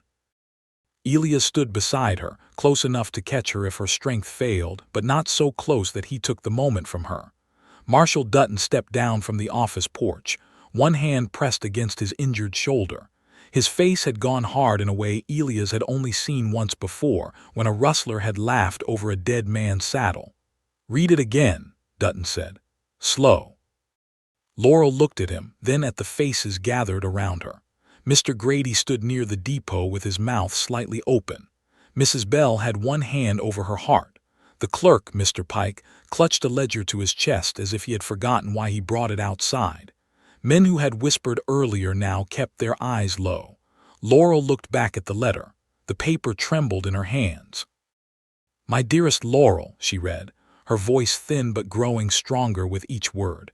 "If this letter has reached you, then I am either gone from this world or no longer able to protect you from the man I foolishly trusted. You were born of love, not shame. Your true father was Thomas Wren, a freight clerk with a gentle heart and a courage that frightened dangerous men." Laurel stopped, her lips pressed together as if she were holding back a cry. Elias' chest tightened. He had heard many kinds of pain in his life.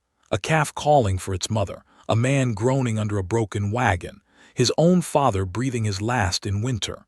But this was different. This was a daughter hearing her mother speak from the grave, and no one with a soul could stand untouched by it. Mrs. Bell stepped nearer. "Take your time, child." Laurel nodded once and continued. "Thomas discovered that Silas Vane and two partners were moving stolen freight through false accounts.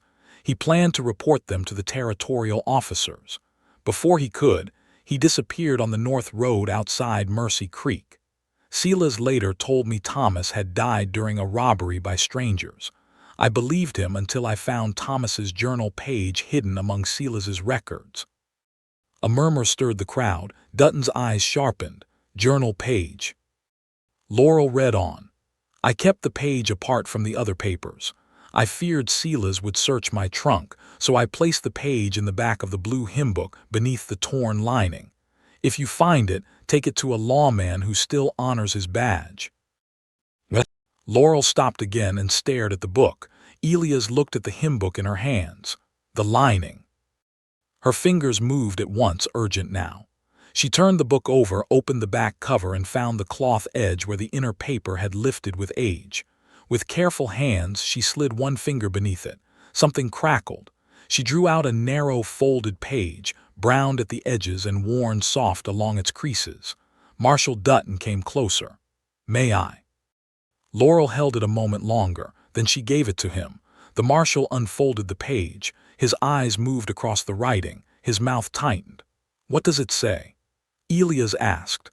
Dutton looked toward the jail where Silas Vane sat locked inside, then back to the page. It named Silas Vane, Bram Cole, and a man called Hollis Reed. The clerk Pike made a small sound. Hollis Reed. Elias glanced at him. You know the name. Pike swallowed. He ran freight accounts in Mercy Creek years ago. Died before I came here, but old records mention him. Dutton continued reading, his voice lower now. Thomas Wren wrote that if anything happened to him, the ledgers in the freight office would prove Vane's company had stolen government shipments and sold them under false papers. He also wrote that Miriam Whittaker was carrying his child. Laurel closed her eyes. Carrying his child, her. The words seemed to move through her body like a bell struck in a dark room. For all her life, men had used her name against her. Whittaker, Vane, a girl under guardianship, a woman without standing, a bride who had not yet become a wife. Now for the first time she felt the shape of a name that had been stolen before she could speak it. Wren, Thomas Wren, a man buried north of town as a stranger, her father. Elias saw her sway and stepped closer. Laurel. She opened her eyes. I want to see his grave. Dutton folded the journal page carefully. We will, but first this needs to be locked away with your statement. No, Laurel said quickly, not out of my sight. The marshal studied her, then nodded. Fair. He turned to Pike. Bring the copy case and sealing wax. We make a duplicate right now in the street if we must. Pike hurried back toward the clerk's office. Elias looked at Dutton. What happens to Vane? That depends on what else we find, the marshal said. This journal page is strong but old. A judge will want more. Freight records, witness names, anything that connects Vane to Thomas Wren's death and to the stolen estate. Laurel's eyes lifted. Silas said my mother ruined everything once. Dutton nodded slowly, which means Miriam may have kept more than this. Mrs. Bell looked toward the scattered items around the broken crate, the cedar box. Everyone turned. Near the hotel steps, half covered by a fallen black shawl, sat the small cedar box from Miriam Whittaker's crate. Vane had been so desperate for the hymn book that no one had opened it.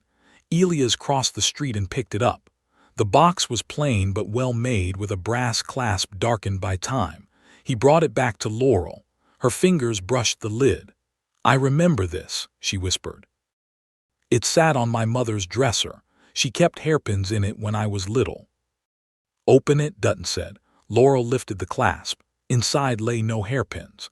There were 3 envelopes tied with thread, a silver baby spoon engraved with the initials LAW, and a small tintype photograph of a young man with kind eyes and wind-tossed hair. He stood beside a freight wagon, one hand resting on the wheel, smiling as if someone he loved stood behind the camera. Laurel picked up the photograph. Elias knew before she spoke. Thomas, she breathed. She touched the image with one finger. For a moment, she was not in the street of Mercy Creek. She was a child reaching for a face missing from every memory, a father made real by silver and shadow. A man who had died before he could give her his name, yet had somehow sent truth across 24 years to meet her in the dust. Mrs. Bell wiped her cheek with her sleeve. Laurel set the photograph carefully against her heart. Then she opened the first envelope. Inside was a letter from Miriam to Thomas, never sent. It spoke of fear, of waiting, of Sela's watching too closely. The second held a receipt from an old freight office with Vane's name written on the back. The third held something that made Marshall Dutton breathe out slowly, a marriage certificate, not between Miriam and Sela's, between Miriam Whittaker and Thomas Wren. Laurel stared at it, unable to understand at first. Elias read the names over her shoulder, his voice hushed. They were married. Dutton took a step closer. That changes everything. Laurel looked up. How? If this is true, Silas Vane was never your stepfather in any lawful sense when he claimed guardianship through your mother's second marriage. If Miriam married Thomas before you were born and never legally ended that marriage, then Vane's later claim over you and your mother's property may have been built on fraud from the start. Pike returned with the copy case just in time to hear the words. His eyes grew wide. That would make the forged birth paper only one part of it. Laurel's breath shook. My whole life was built on his lie. Elias wanted to tell her no, that her life was more than that, but he knew what she meant. Rooms locked, choices stolen, a name altered, a mother silenced, a father buried as a stranger. The lie had not only covered the past, it had shaped every wall around her. Dutton took the marriage certificate with care. Pike, copy all of it. The statement, the journal page, the certificate. Mrs. Bell, you saw where these were found. I did, Ruth said firmly. Boone. Yes. Deputy Price. Yes, Marshal. Dutton nodded. Good, we have witnesses. A shout came from the jail. Everyone turned. Silas Vane stood behind the office window bars, his face twisted with fury. Somehow he had seen enough, heard enough. You have no idea what you are touching. He shouted. That paper means nothing. Laurel looked toward him. For years, that voice had filled rooms until she disappeared inside herself. It had told her when to sit, when to speak, when to lower her eyes. It had turned her mother into a warning, her past into a locked drawer, her future into a bargain. Now he was behind bars, and she stood in sunlight. She walked toward the marshal's office slowly. Elias followed, but she did not need him to speak for her. Silas gripped the bars. You think this makes you free? Laurel stopped a few feet from the window. The bruise on her cheek was still visible. Smoke still marked her sleeve. In her hand she held the tintype of Thomas Wren. No, she said quietly. I was free before I knew the truth. This only proves you were the one in chains, tied to every lie you told. Silas's face reddened. You ungrateful girl. I am Thomas Wren's daughter, Laurel said. Miriam Wren's daughter, and you will never use my mother's name to own me again. The crowd heard every word. For the first time, no one whispered. Dutton stepped beside Laurel.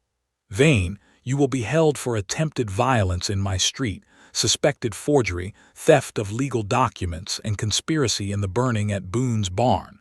More charges may follow when Judge Marlowe sees these papers. Silas stared at the marshal with hatred. You cannot prove murder after 24 years. Dutton's gaze hardened. Maybe not today. Elias looked at the old journal page in Pike's copy case. But today is not over. The words seemed to unsettle Vane more than any threat. A church bell rang once more, this time because the boy in the tower had not known when to stop and gave the rope one final frightened pull. The single note rolled across Mercy Creek and faded toward the hills north of town. Laurel turned toward that sound, the hills where Thomas Wren was buried. I want to go to him, she said. Dutton nodded. We will ride now, before Vane's remaining man gets any clever ideas. Elias brought the horse around, but before mounting, Laurel turned back to the crowd.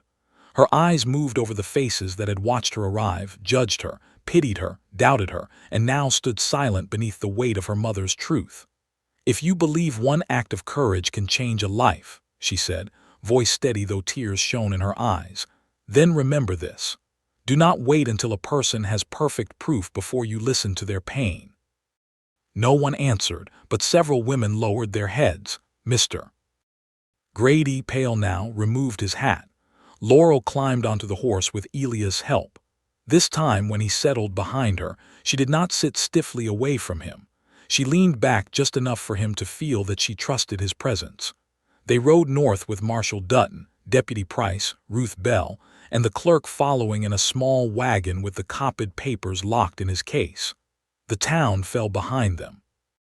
Ahead, the road climbed toward a lonely burial ground above Mercy Creek, where a stranger named Thomas Wren had waited 24 years for his daughter to learn his name. And none of them saw the second hired man watching from the rocks, a rifle across his knees and Sela's veins' last order burning in his mind. The road to the northern burial ground climbed through dry grass and broken stone. Mercy Creek grew smaller behind them until its roofs looked like scattered matchboxes beneath the pale Wyoming sky. The morning had turned clear and bright, but Laurel felt no warmth from it. She sat before Elias on the saddle with her mother's letter folded inside her shawl, the tintype of Thomas Wren pressed flat against her palm. Her father. The word still felt strange inside her. Not because it was empty, but because it was suddenly too full. It carried a face she had never known, a grave she had never visited, a name stolen before she had been old enough to ask for it. All those years, Sela's had called her confused when she asked questions, difficult when she remembered things differently, ungrateful when she searched for what was hers. Now the truth rode with her, but truth did not feel light. It felt like carrying a lantern through a storm, knowing one hard gust could take the flame. Elias rode quietly behind her. His hands held the reins steady on either side of her, never crowding, never trapping. She had noticed that about him from the first day. He moved through the world with strength, but he did not use it to fill every space. He left room for another person to breathe. That was why his silence comforted her more than questions would have. Behind them, Marshal Dutton rode with his injured shoulder tied in a strip of cloth Ruth Bell had forced on him before they left town. Deputy Price followed close, rifle across his lap. Ruth rode in the clerk's small wagon beside Mr. Pike, who kept the copy case pressed between his boots as though legal papers might sprout legs and run. No one laughed. No one made small talk. Everyone understood they were not simply visiting a grave. They were walking toward a past that had been buried on purpose. At the top of the rise, the burial ground appeared. It was no more than a fenced patch of earth above the creek valley. Most graves had wooden markers, some leaning, some weathered nearly blank. A few had stone. One cottonwood stood outside the fence, its leaves trembling in the breeze. Beyond it, the land fell away toward the old freight road, the same road Thomas Wren had taken before he vanished from the living world. Laurel's breath caught. Elias halted the horse. "Are you ready?" She looked at the fence, at the leaning markers, at the lonely grass moving over people who had once mattered to someone. "No," she said. His voice came softly near her ear. "We can wait." Laurel closed her fingers around the tintype. "I have waited my whole life." He dismounted first, then helped her down. Her legs felt unsteady, but she did not lean on him, not at first. She walked toward the gate with her mother's letter in one hand and the photograph in the other. Deputy Price led them to the far corner.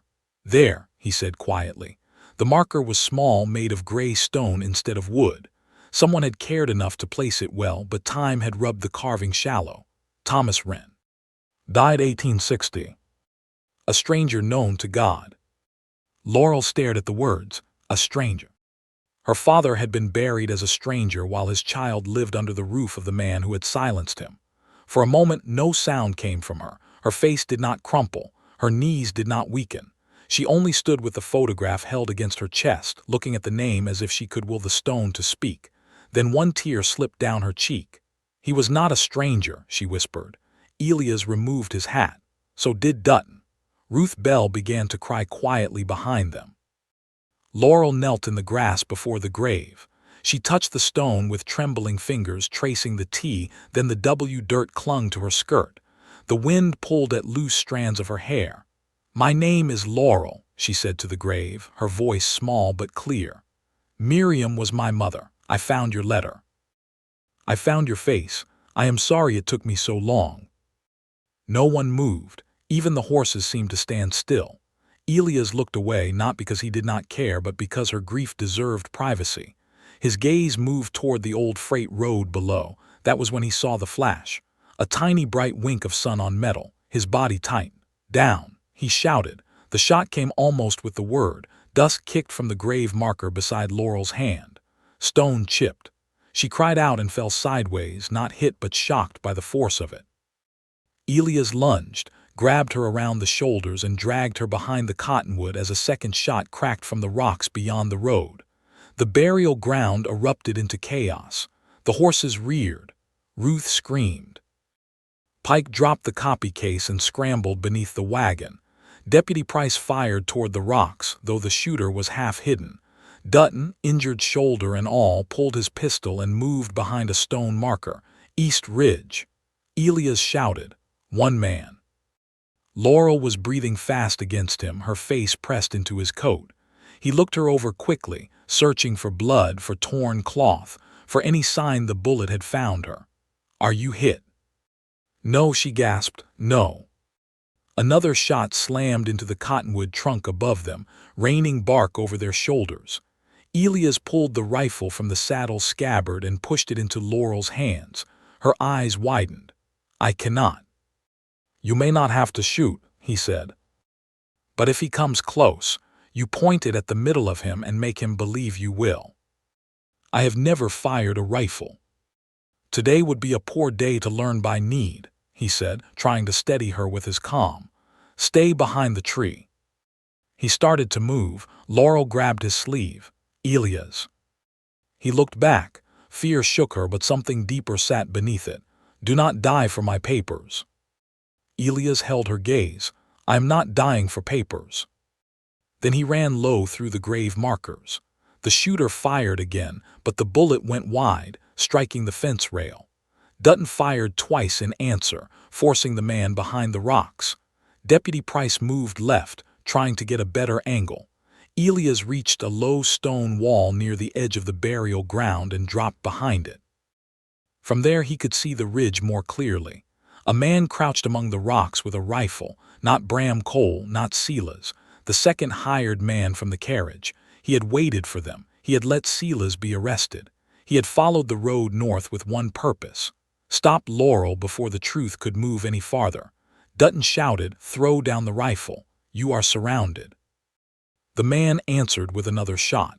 It struck Deputy Price's hat and knocked it clean from his head. The deputy fell backward with a yell, though he was not hit. Ruth Bell crawled from the wagon, grabbed the copy case, and shoved it under her body like a mother protecting a child. Elias sighted along his rifle. He did not want to kill a man. He had hunted game, driven off wolves, and once fired over rustlers' heads, but he had never looked down a barrel at a man's chest and wanted the world to stay still long enough for the choice to be made. Then the shooter shifted his aim toward the cottonwood, toward Laurel. Elias fired.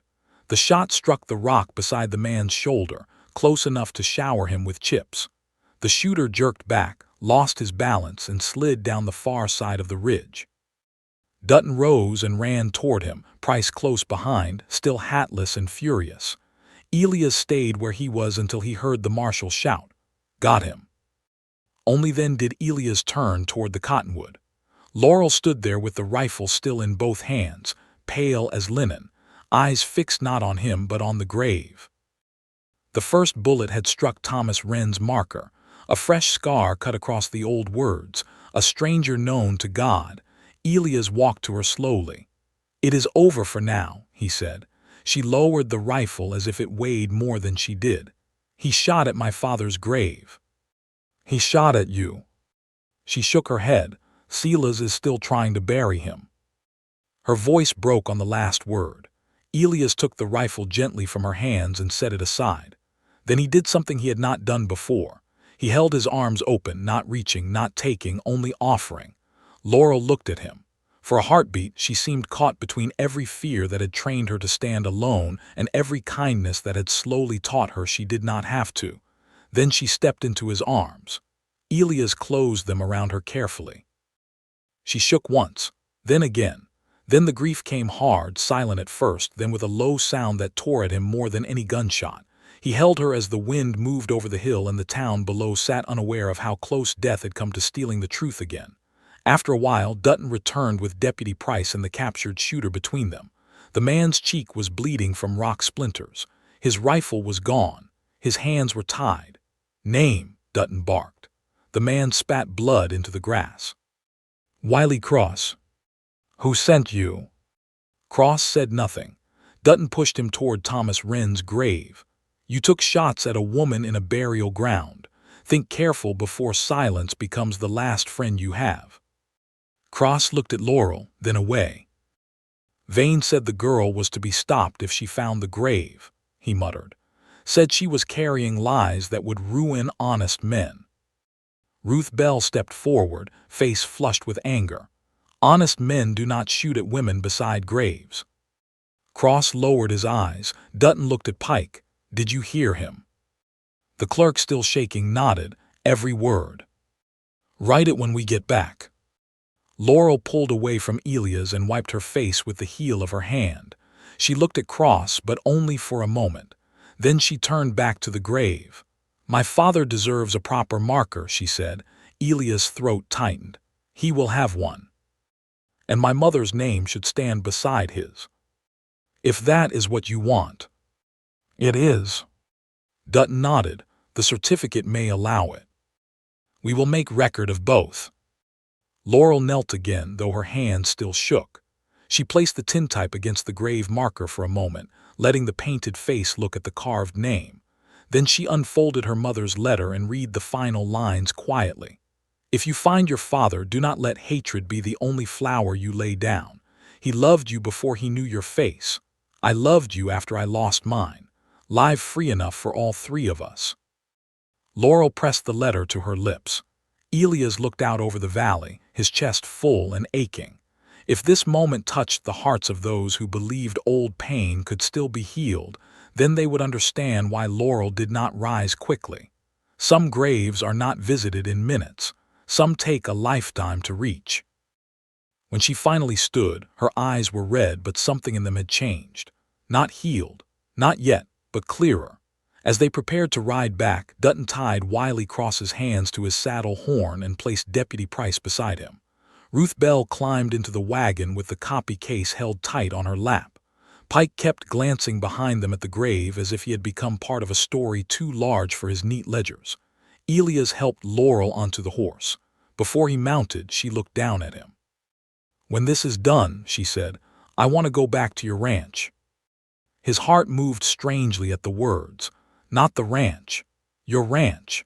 But there was longing in her voice, and fear too, as if she wondered whether she still had a place there after all her secrets had come into daylight. Elias placed one hand on the saddle.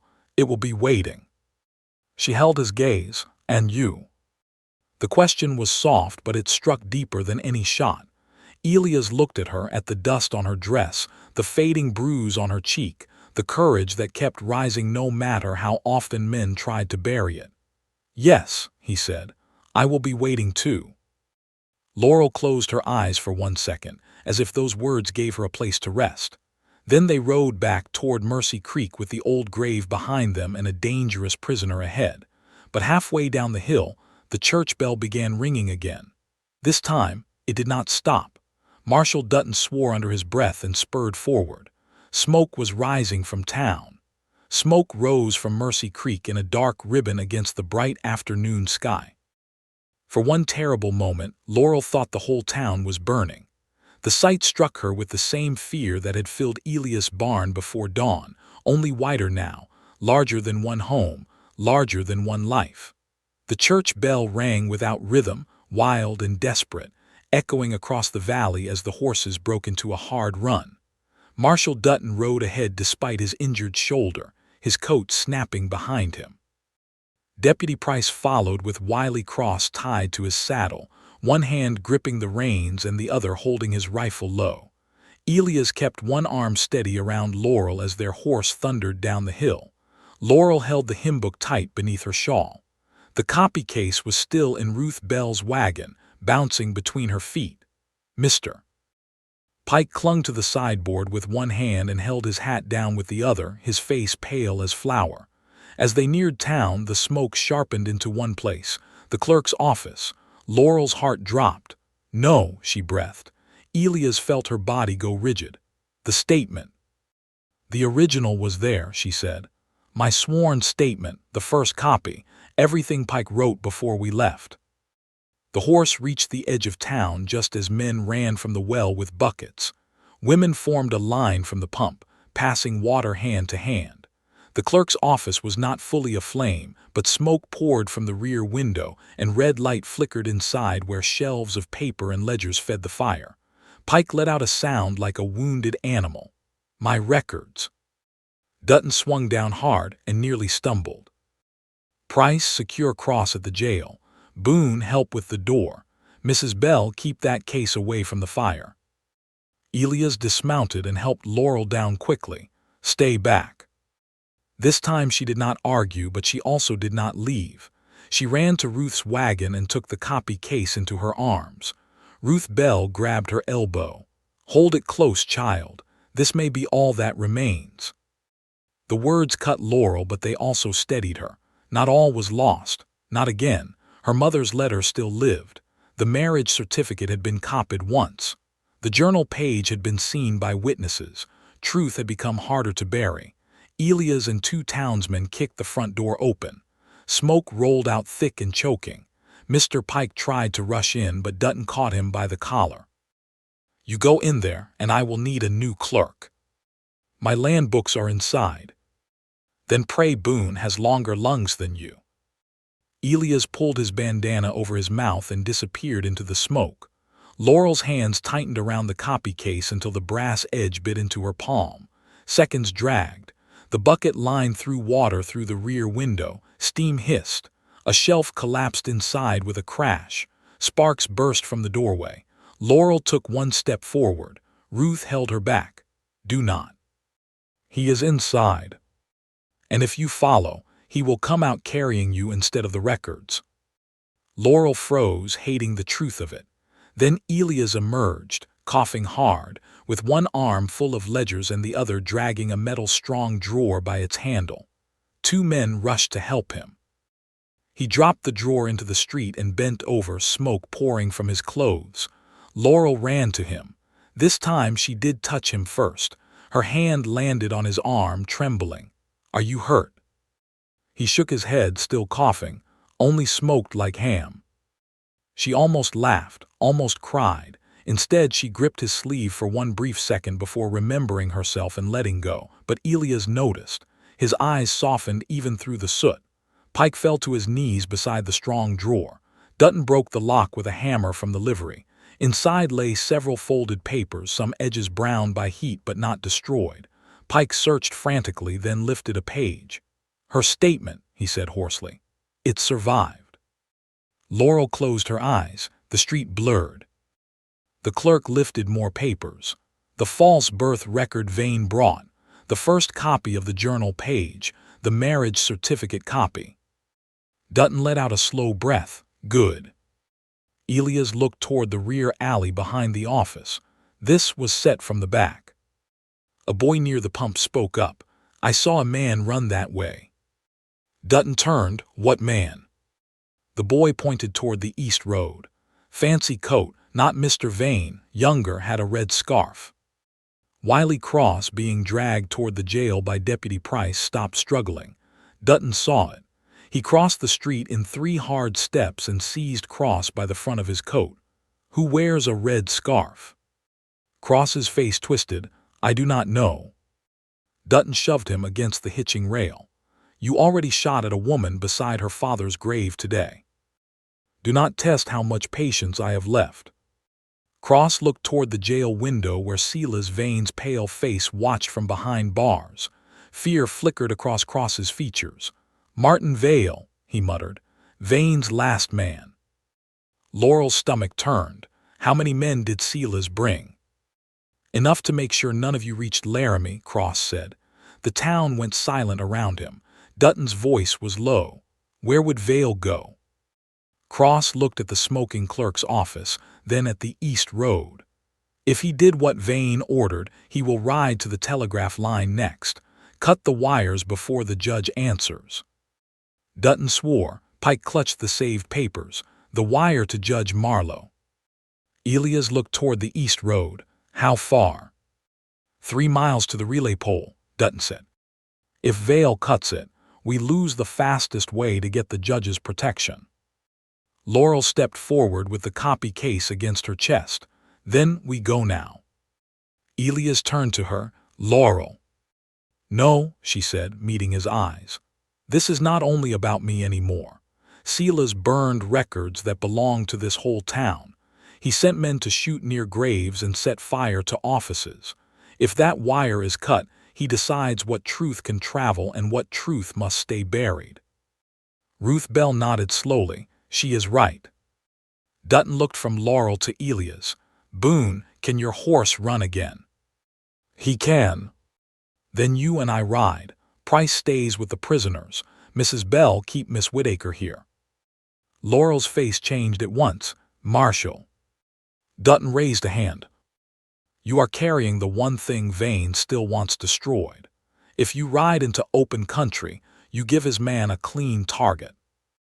Elias hated the fear that crossed her face, but Dutton was right. He stepped close enough that only she could hear him. I will come back. Her eyes lifted to his. That is what men say before danger takes the choice away. Elias' voice softened. Then I will say something different. I am not choosing danger over you. I am choosing the road that helps bring the law to your side. Her grip on the copy case loosened slightly. He took his clean handkerchief from his pocket, though it was hardly clean anymore, and tied it around the brass handle of the case. For luck, she asked. For proof that I mean to see it again. A small, aching smile touched her mouth. Then come back for it. I will. He mounted quickly and rode out with Dutton toward the East Road.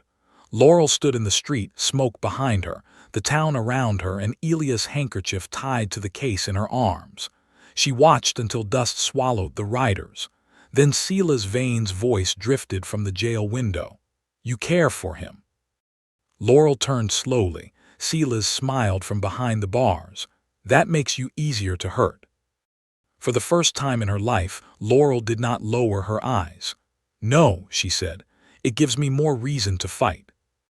And far beyond town, where the telegraph poles crossed the open plain, a man in a red scarf raised an axe against the wire. The telegraph wire sang once before the axe touched it. Elias heard the faint hum as he and Marshal Dutton rode hard across the open plain, the sound thin and high in the wind. It ran from pole to pole like a nervous breath, carrying messages, pleas, orders, and judgments across land too wide for ordinary voices. Then he saw Martin Vale. The man stood beside the third relay pole east of Mercy Creek, red scarf bright against his dark coat. His horse grazed nearby with reins dragging. In his hands was a short-handled axe. Above him the wire stretched black against the sky. Dutton shouted first, "Drop it." Vale turned. For 1 second surprise broke across his face. Then the axe rose. Elias drove his heels into the bay's sides. The horse lunged forward with the last of its strength. Dutton lifted his pistol but could not shoot cleanly with the horse moving and the wire so close. The axe struck the pole with a heavy crack, not the wire, the pole. Vale had not meant only to cut the line. He meant to bring the whole thing down. Stop! Elias shouted. Vale swung again, wood splintered. The wire jerked overhead. Dutton fired into the ground near Vale's boots. Dust kicked up. Vale dropped the axe and ran for his horse. Elias reached him before he could mount. He leapt from the saddle and hit the man's shoulder first, driving them both into the dirt. Vale fought with panic strength. He was younger than Elias had expected, perhaps 30, lean and hard-eyed, with city boots already ruined by prairie dust. He clawed for something at his belt. Elias caught his wrist and slammed it against the ground. A knife slipped free.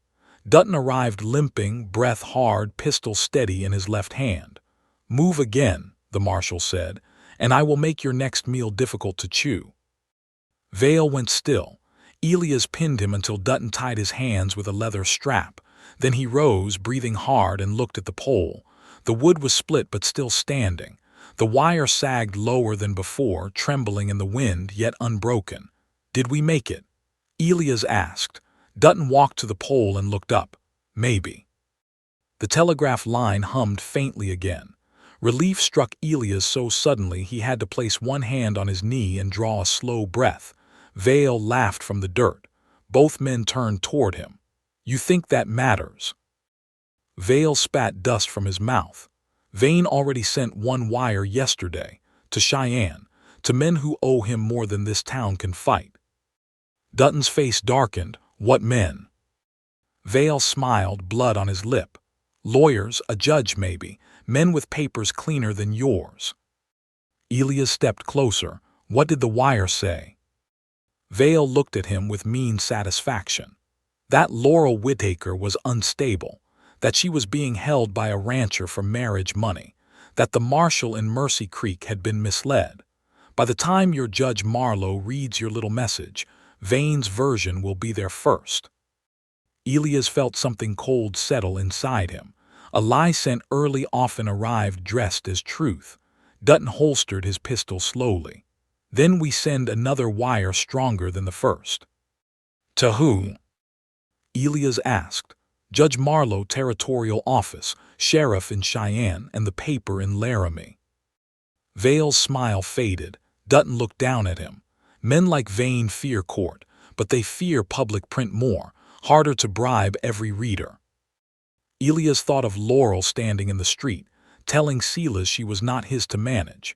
He thought of her mother's letter, Thomas Wren's grave, the copied papers, and the way the town had fallen silent when the truth finally stood in daylight. "We need to get back," he said.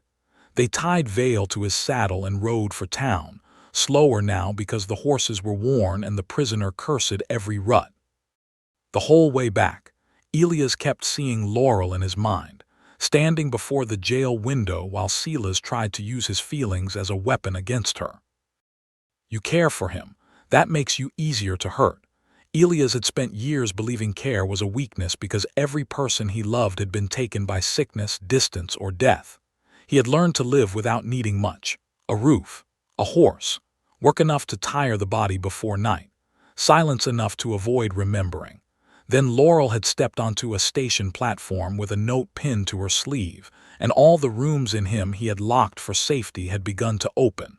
That did not feel weak. It felt dangerous, yes, but not weak. When they reached Mercy Creek, the clerk's office still smoked from its blackened rear wall, though the fire was out. Men moved water barrels away. Women swept ash from the boardwalk. The town looked bruised, as if Vane had struck it too. Laurel stood outside the marshal's office with Ruth Bell beside her. The copy case was in her arms. Elias saw the handkerchief still tied to the handle. She saw him and took one step forward before stopping herself. That small, broken motion nearly undid him. Dutton called to Deputy Price. "Lock this one with the others." Vale was dragged down from his horse and shoved toward the jail. When he passed Laurel, he sneered. "Vane says you will hang your head before this is done." Laurel looked at him calmly. "Then Vane has not been listening." The deputy pushed Vale inside. Elias dismounted. For a moment he and Laurel simply looked at each other across the dusty street. Then she crossed to him, not running, not falling into his arms. Laurel was too careful for that, and the town had already watched too much of her pain. But she came close enough that her voice could be private. "You came back." "I said I would. Men have said many things to me." "I know." She looked down at the handkerchief tied to the case. "I kept it safe." "I see that." A faint smile touched her mouth, tired and tremulous. "It is not very lucky. It smells like smoke." "Most useful things do." That earned him a real smile, small but there. Dutton entered the telegraph office with Pike, who carried the saved documents and fresh copies in shaking hands. Ruth Bell insisted Laurel come inside the marshal's office to sit, but Laurel shook her head. "No, I want to hear the wires sent." Dutton looked at her from the telegraph doorway. You may hear them, but you are sitting while you do." A chair was brought from the hotel and placed inside the telegraph office. Laurel sat near the wall, the hymn book in her lap and the copy case under her feet. Elias stood by the door. Ruth Bell stood behind Laurel with one hand on her shoulder like a quiet blessing. The telegraph operator, Mr. Haskell, was a thin man with ink on his cuffs and fear in his eyes. He read Dutton's message twice before sending it. To Judge Marlowe, Laramie. Urgent. Silas Vane held in Mercy Creek for attempted armed violence, suspected forged record, document theft, arson conspiracy, and obstruction. Sworn statement by Laurel Ann Whittaker. Evidence includes marriage certificate Miriam Whittaker and Thomas Wren, journal page naming Vane in old freight theft and possible murder, witness testimony, and captured hired men. Request immediate legal protection and warrant authority. Marshal Aaron Dutton. The clicking began. Tiny metal strikes filled the room, quick and sharp, sending Laurel's truth racing down the wire Vane had tried to break. Laurel listened as if the sound were a prayer. Then Dutton sent another message to the territorial office in Cheyenne. Then one to the Laramie paper, careful and factual, naming only what could be witnessed. The operator's hands shook less with each message. Outside, the town gathered again. But the whispers had changed. People were not asking who Laurel thought she was anymore. They were asking what Silas Vane had done. That was a dangerous kind of change for a man like Silas. An hour later, the first reply came. The operator stiffened as he wrote it down. Dutton took the paper and read in silence. Elias watched his face. Laurel rose from the chair. "Marshal." Dutton looked at her, and for the first time all day, something like hope softened the hard lines around his eyes. "Judge Marlowe orders Vane held until he arrives," he said. "He is riding with a deputy clerk and expects to reach Mercy Creek by tomorrow evening. He also orders all evidence guarded." Laurel closed her eyes. Ruth Bell squeezed her shoulder. "There now." Dutton was still reading, his brow lowered. "What else?" Elias asked. The marshal's mouth tightened. "Marlowe says he received an earlier wire from Cheyenne claiming Miss Whittaker was mentally unsound and being unlawfully detained. He also says he found the claim suspicious because it requested her immediate release into Silas Vane's custody before any hearing." Laurel opened her eyes. He did not believe it. "Not without hearing from me." A breath went through the room, shared by everyone. Then Dutton read the final line. "He says a federal freight investigator has old interest in the Thomas Wren matter and is being notified." Pike whispered, "Federal." Dutton folded the wire. "Government shipments, Pike. If Vane stole from those, he has a bigger problem than me." Elias looked at Laurel. For the first time since the station, the shadow of Silas seemed to lift from her face a little. Not gone. A wound like that did not vanish because one judge sent one wire, but the lie had met resistance. The truth had crossed distance. Her voice had gone farther than Mercy Creek. Then a heavy sound came from the jail, a metal crash. Deputy Price shouted, "Marshal." Dutton ran first. Elias followed. Laurel rose too, but Ruth held her back. "No, let them see." From the doorway, Laurel watched the men rush into the marshal's office. Inside, Silas Vane stood behind the bars with his hands gripping the iron. Bram Cole sat on the floor, laughing darkly. Wiley Cross looked sick. Martin Vale cursed from the second cell. Deputy Price was holding a bent spoon and a broken hinge pin. "He was working the back window," Price said. "Nearly had it loose." Dutton stepped close to the bars. "You really are a busy man, Vane." Silas did not look at him. He looked past him to Laurel. "You should have stayed lost," he said. Laurel stepped into the office before Ruth could stop her. Elias turned sharply, but she lifted one hand. Silas's face was calm now in a way that chilled the room. "I gave you chances," he said, "to be quiet, to be useful, to marry well. Your mother refused to understand the world, and it cost her. Thomas Wren refused, and it cost him. You think that rancher will fare better." Elias moved, but Dutton caught his arm. Laurel walked closer to the cell, not too close, just close enough. "My mother loved a good man," she said. My father died trying to expose a thief. Elias opened his door to someone with nothing to offer but trouble. If that is what you call foolish, then I hope I never become wise by your measure. Silas's eyes flickered. Laurel held his gaze. You said caring for someone makes me easier to hurt. You were wrong. Caring for someone is the first thing that made me want to live instead of only survive. The office went silent. Elias could not breathe around the feeling in his chest. Laurel looked down at the copy case, then back at Silas. Tomorrow, the judge will hear my voice, not yours speaking over it, mine. Silas smiled thinly. Tomorrow is a long way off. The words carried too much certainty. Before anyone could answer, a distant explosion cracked from the east edge of town.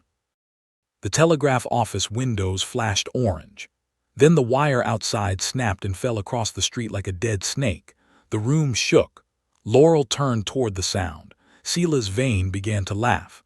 The telegraph wire fell across Mercy Creek with a sharp whipping sound. For one frozen second, no one moved. Then the street filled with shouting. People rushed from storefronts. A horse reared near the livery, snapping its reins and striking sparks from the packed dirt. Smoke rolled from the telegraph office window, not thick like the clerk's fire, but black enough to turn every face toward it. The church bell began again, wild and frightened, until some man yelled for the boy to stop pulling the rope. Inside the marshal's office, Silas Vane laughed behind bars. It was not loud at first. It was worse than loud. It was pleased. Laurel stood near the cell, her heart beating so hard she could feel it in her throat. Elias was beside her in an instant, one hand near her shoulder but not touching, ready to move if the world broke open again. Marshal Dutton turned on Silas. What did you do? Silas's smile widened. I am in a cell, Marshal. Surely you do not think I climbed out, crossed the street, and cut your little wire myself. Deputy Price rushed to the door, face pale. Marshal, the telegraph office is hit. Not burning bad, but the equipment is smashed. Haskell is alive, knocked down by the blast. Dutton grabbed his hat, who was guarding the east side. Price swallowed. No one, we had all 4 prisoners. All 4 prisoners, Silas said softly, and still not enough sense to count the men who owed me. Elias looked at him sharply. There are more. Silas did not answer. Laurel felt cold move through her. You sent others before you came. Silas leaned closer to the bars. I built my life by planning farther ahead than sentimental fools. Your mother never understood that. Thomas Wren did not either. At the sound of her father's name in that man's mouth, Laurel stepped forward. Elias said quietly, Laurel. But she did not stop. You killed him, she said. Silas's eyes shone. Careful, a courtroom likes proof. You killed him because he found your freight ledgers. I protected what was mine. The room went still. Marshal Dutton slowly turned back from the door. Elias stared at Silas as if he had just watched a snake speak. Laurel's breath caught. What was yours? Silas realized his mistake at once. The pleasure left his face, but Laurel did not let the silence close. What was yours, Silas? My mother, her property, the stolen freight, the life you stole from Thomas Wren. Silas gripped the bars. You know nothing. I know enough to hear guilt when it slips out. Dutton pointed at Deputy Price. Get Pike, now, and bring 2 witnesses. Price ran. Silas stepped back from the bars. I said nothing useful. You said enough to make me listen harder, Dutton replied. Outside, men were throwing buckets at the telegraph office. Ruth Bell appeared at the marshal's door, soot on her sleeve and worry in her eyes. Laurel, she said. Are you safe? Laurel turned. Is Mr. Haskell alive? Yes, cut on the head but breathing. The machine is ruined. Dutton cursed under his breath. Then Judge Marlowe may not know the line went dead. He already said he was coming, Elias said. If he got another wire before the blast, maybe. If not, we wait blind. Silas smiled again. Tomorrow evening is far away. Roads are lonely. Judges can be delayed. Elias' hand curled into a fist. Dutton unlocked the gun cabinet and pulled out 2 rifles. "Boone, you ride west and meet Judge Marlowe on the Laramie Road." Laurel turned sharply. "No." Elias looked at her, torn. Dutton kept speaking. "Take Deputy Price. I will keep the prisoners here. If Marlowe is already on the road, bring him in before dark. If trouble waits out there, better he meet armed men than a bullet in a wash." Laurel's face tightened. "Silas wants Elias away from town." Silas's expression did not move. That was answer enough. Elias saw it too. "He wants something here," Laurel said, looking from Silas to the broken street outside. "Every fire, every shot, every cut wire has pulled people away from one place to another. The barn pulled us from the cabin. The grave pulled us from town. The wire will pull Elias from me." Dutton frowned. Ruth Bell whispered, "The evidence." Laurel looked down, the copy case. It was not in her hands. For one awful second her mind went blank. Then she remembered. She had set it on Dutton's desk when she stepped toward Silas's cell. All eyes turned to the desk. The case was still there. Elias crossed the room and picked it up. He checked the latch, then handed it to Laurel. Silas's jaw tightened. Laurel held the case to her chest, Elias' smoke-stained handkerchief still tied around the handle. "You wanted me frightened enough to forget it." Silas said nothing. Dutton looked at Laurel with new respect. "Then we do not split like he wants. We hold the town. We send riders only if we must." A shout came from outside. "Marshal!" Mr. Pike hurried in with 2 townsmen behind him, both wide-eyed and out of breath. Deputy Price followed. Dutton pointed to the desk. "Pike, write what you heard or what I repeat." Silas Vane stated he protected what was his after Miss Whittaker accused him of killing Thomas Wren over freight ledgers. He did not deny the accusation. He spoke of delaying Judge Marlowe after the telegraph office was destroyed. Pike dipped his pen with shaking fingers. "That is not a confession." "No," Dutton said. "It is a thread. We pull all of them." Laurel looked at Silas. "There are ledgers." Silas's eyes flickered. Elias caught it. "Where?" Elias asked. Laurel turned toward the window, toward the burned clerk's office and the hotel beyond. "Not in the crate, not with my mother's things. He would keep proof close, but not where lawmen would first look." Ruth Bell spoke softly. "A man like him would never trust a rented hotel room." Dutton thought for a moment. "His carriage." "He was leaving with it when we stopped him," Elias said. "The second man drove off with the carriage during the fight." Dutton looked at Price. "Did anyone find it?" "No," Price said. "It never came back." A heavy silence followed. Silas smiled. Laurel closed her eyes for 1 second, forcing herself to remember. The carriage, the polished wheels, the brass fittings, the 2 matching horses, the crate half loaded, the second hired man snapping the reins. Then her eyes opened. "The East Road," she said. "The same direction as the telegraph line." Elias understood first. The man who damaged the wire may not have been alone. Dutton grabbed his rifle. "Price, gather 4 riders. Check every draw east of town." Silas laughed once, too late. Laurel stared at him, and suddenly she knew. "No," she said, "not east." Everyone looked at her. "He wants us to think east because of the wire, but the carriage was too fine for rough ground and too easy to spot on open road. If he meant to hide it, he needed cover close by." Elias' gaze sharpened. "The old freight barn." Dutton turned, north edge. Elias nodded. "Abandoned since the company folded. Big doors, road behind it. A carriage could roll in unseen if people were watching the street." At the name Freight Barn, Silas's face changed. "Not much. Enough." Dutton saw it. "Boone with me." Laurel stepped forward. "I am coming." "No," Elias and Dutton said together. This time, Laurel did not shrink from the word. "My father died because men decided where truth could travel," she said. "My mother hid a letter because she had no one to stand with her. I will not sit beside a cell while my life is hunted in boxes and barns." Elias looked at the copy case in her arms. "Then give that to Ruth." Laurel hesitated. Ruth stepped close. I will hold it like scripture. Slowly, Laurel handed it over. Then she looked at Elias. I go as myself, not as a burden. He held her gaze. You go between me and Dutton, he said. If trouble starts, you get down. A faint smile touched her tired face.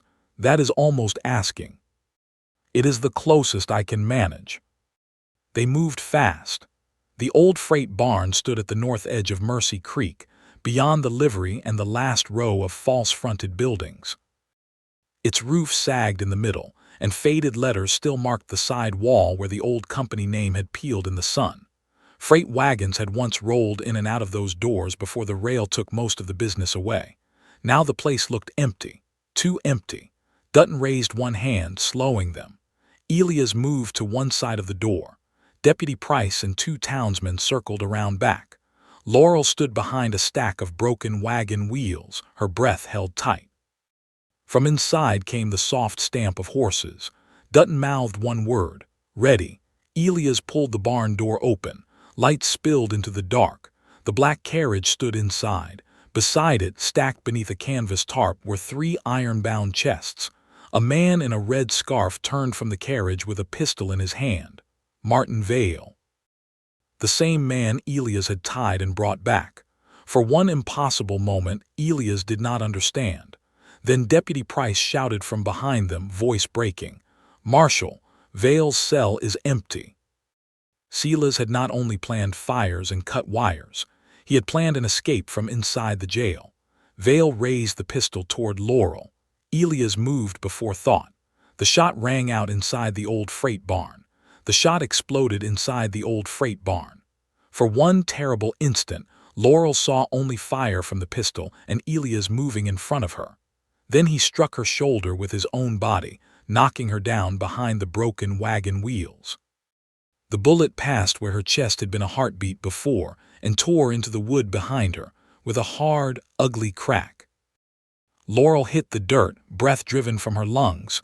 Elias. He was still standing. That was the first miracle. The second was that Marshal Dutton fired before Martin Vale could aim again. His shot struck the pistol from Vale's hand, sending it spinning into the straw. Deputy Price rushed in through the rear door with two townsmen behind him, rifles raised. Hands up. Dutton shouted. Vale looked toward the open side door, measuring the distance. Elias moved faster. He crossed the barn in 3 strides and drove Vale back against the carriage. The man fought like a cornered wolf, throwing an elbow into Elias' ribs. Elias grunted but did not let go. They slammed into one of the iron-bound chests, knocking it sideways. The lock hit the floor and cracked loose. Deputy Price grabbed Vale's arms from behind, and together they forced him down into the dirt. Laurel pushed herself up on one elbow, her ears ringing. Dust clung to her cheek. Her heart hammered so violently she could barely hear the shouts around her. Elias turned toward her at once. Laurel.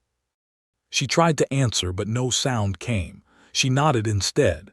He crossed back and knelt in front of her, his hands hovering as if he wanted to hold her but feared hurting her. His face had lost all color beneath the soot and dust. Are you hit? No, she managed. You. He looked almost surprised to remember himself. No. But when he drew a breath, pain crossed his face. Laurel reached toward his side. He struck you. It is only ribs. Only ribs, she repeated, and something close to anger steadied her. You say that like a man who has too many. A faint smile flickered across his mouth, quick and strained. I will count them later. Marshal Dutton hauled Martin Vale to his feet. How did you get out of my jail? Vale said nothing. Deputy Price's face burned with shame. Marshal, I swear I checked the lock. Dutton looked at Vale's coat sleeve. A bent strip of metal slipped from the cuff and fell into the dirt. Hidden pick, Dutton said. Vane's men came prepared for every door except Judgment. Vale spat near his boot. Judgment costs money. Vane has more than all of you. Laurel rose slowly. Elias stood with her, close but not holding her. The old freight barn smelled of hay, dust, horse sweat, and long-abandoned wood. Sunlight entered through broken boards, striping the carriage and the 3 iron-bound chests beneath the canvas. Her eyes moved to the broken lock at Elias' feet. "What is in them?" she asked. For the first time, Vale looked afraid. Dutton noticed. "Open them," the marshal said. One of the townsmen handed Elias a pry bar. Elias bent toward the first chest, then winced from his ribs. Laurel stepped closer. "Let someone else do it. I can manage. You do not have to prove strength to me." That stopped him. He looked at her and the barn noise seemed to soften for a moment. Then he handed the pry bar to Deputy Price without argument. The deputy broke the first chest open. Inside were ledgers. Dozens of them, some old, some newer, all wrapped in oilcloth. The covers were marked with freight company names, dates, routes, and account numbers. Dutton lifted one and opened it. His eyes moved over the page. He turned another, then another. "Well," he said quietly, "there is the beginning of 20 years of prison." Pike, who had followed with Ruth Bell and 2 more townspeople, entered the barn breathless. He adjusted his spectacles and nearly dropped them when he saw the ledgers. "Good Lord!" Dutton held the ledger out. "Can you read these accounts?" Pike took it carefully. His nervousness changed into something more focused. Paper, ink, and numbers were his land. "Yes, these are freight entries. Here shipments listed as lost on one page, then sold under private names on another." He turned a page. "This is Vane's mark, and here Holly's Reed, Bram Cole. There are initials beside payments." Laurel felt the floor tilt beneath her. "My father found these." "Or ledgers like them," Dutton said, "and died for it."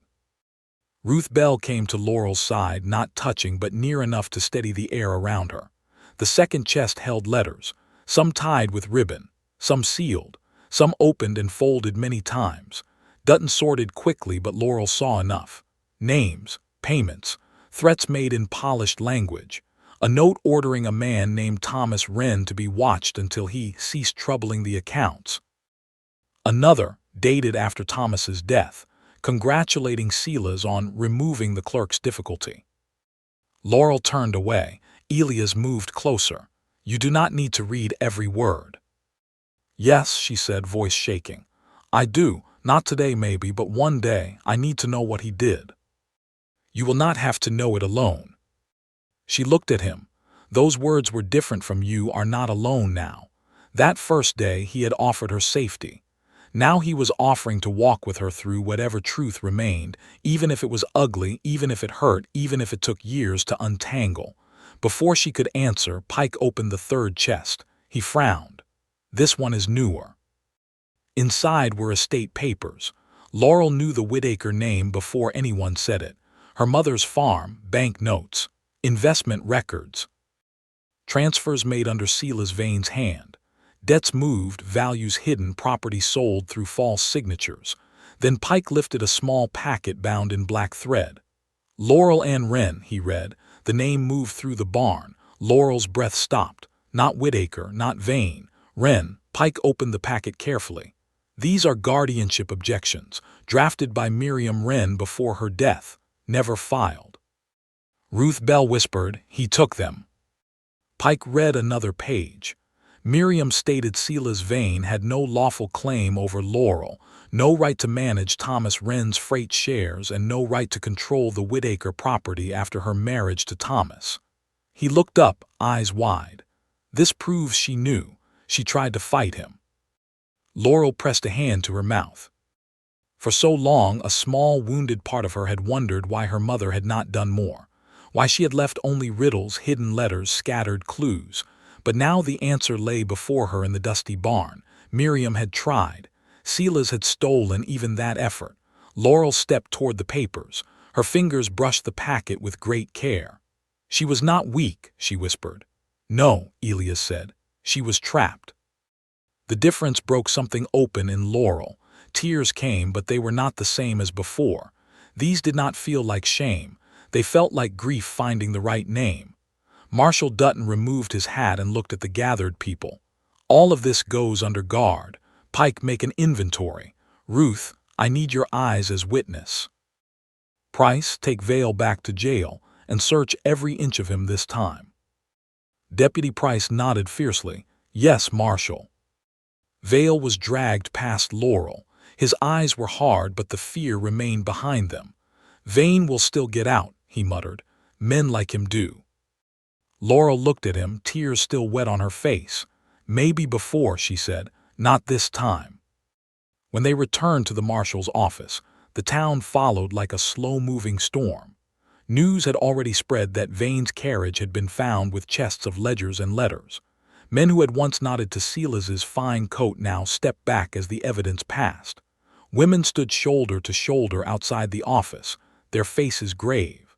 Inside the cell, Silas Vane stood when he saw the first ledger in Dutton's hands. For the first time, true fear crossed his face. Dutton placed the ledger on his desk, then another, then the packet of Miriam's stolen objections. Silas gripped the bars. "Those are private business records." They were hidden in a carriage used by men who burned records, shot at witnesses, and tried to break a telegraph line, Dutton said. "Private is no longer your word to use." Silas's gaze found Laurel. "You do not understand what those papers will do." Laurel stood in the center of the office, tired, dusty, and trembling, but she did not step back. "They will tell the truth. They will ruin everything." "No," she said. "They will show what was already ruined when you touched it." Silas's face twisted. "Your mother begged me in the end. Did you know that? Begged me to keep you safe." Laurel flinched. Elias moved, but she lifted one hand to stop him. Silas leaned close to the bars, voice soft and poisonous.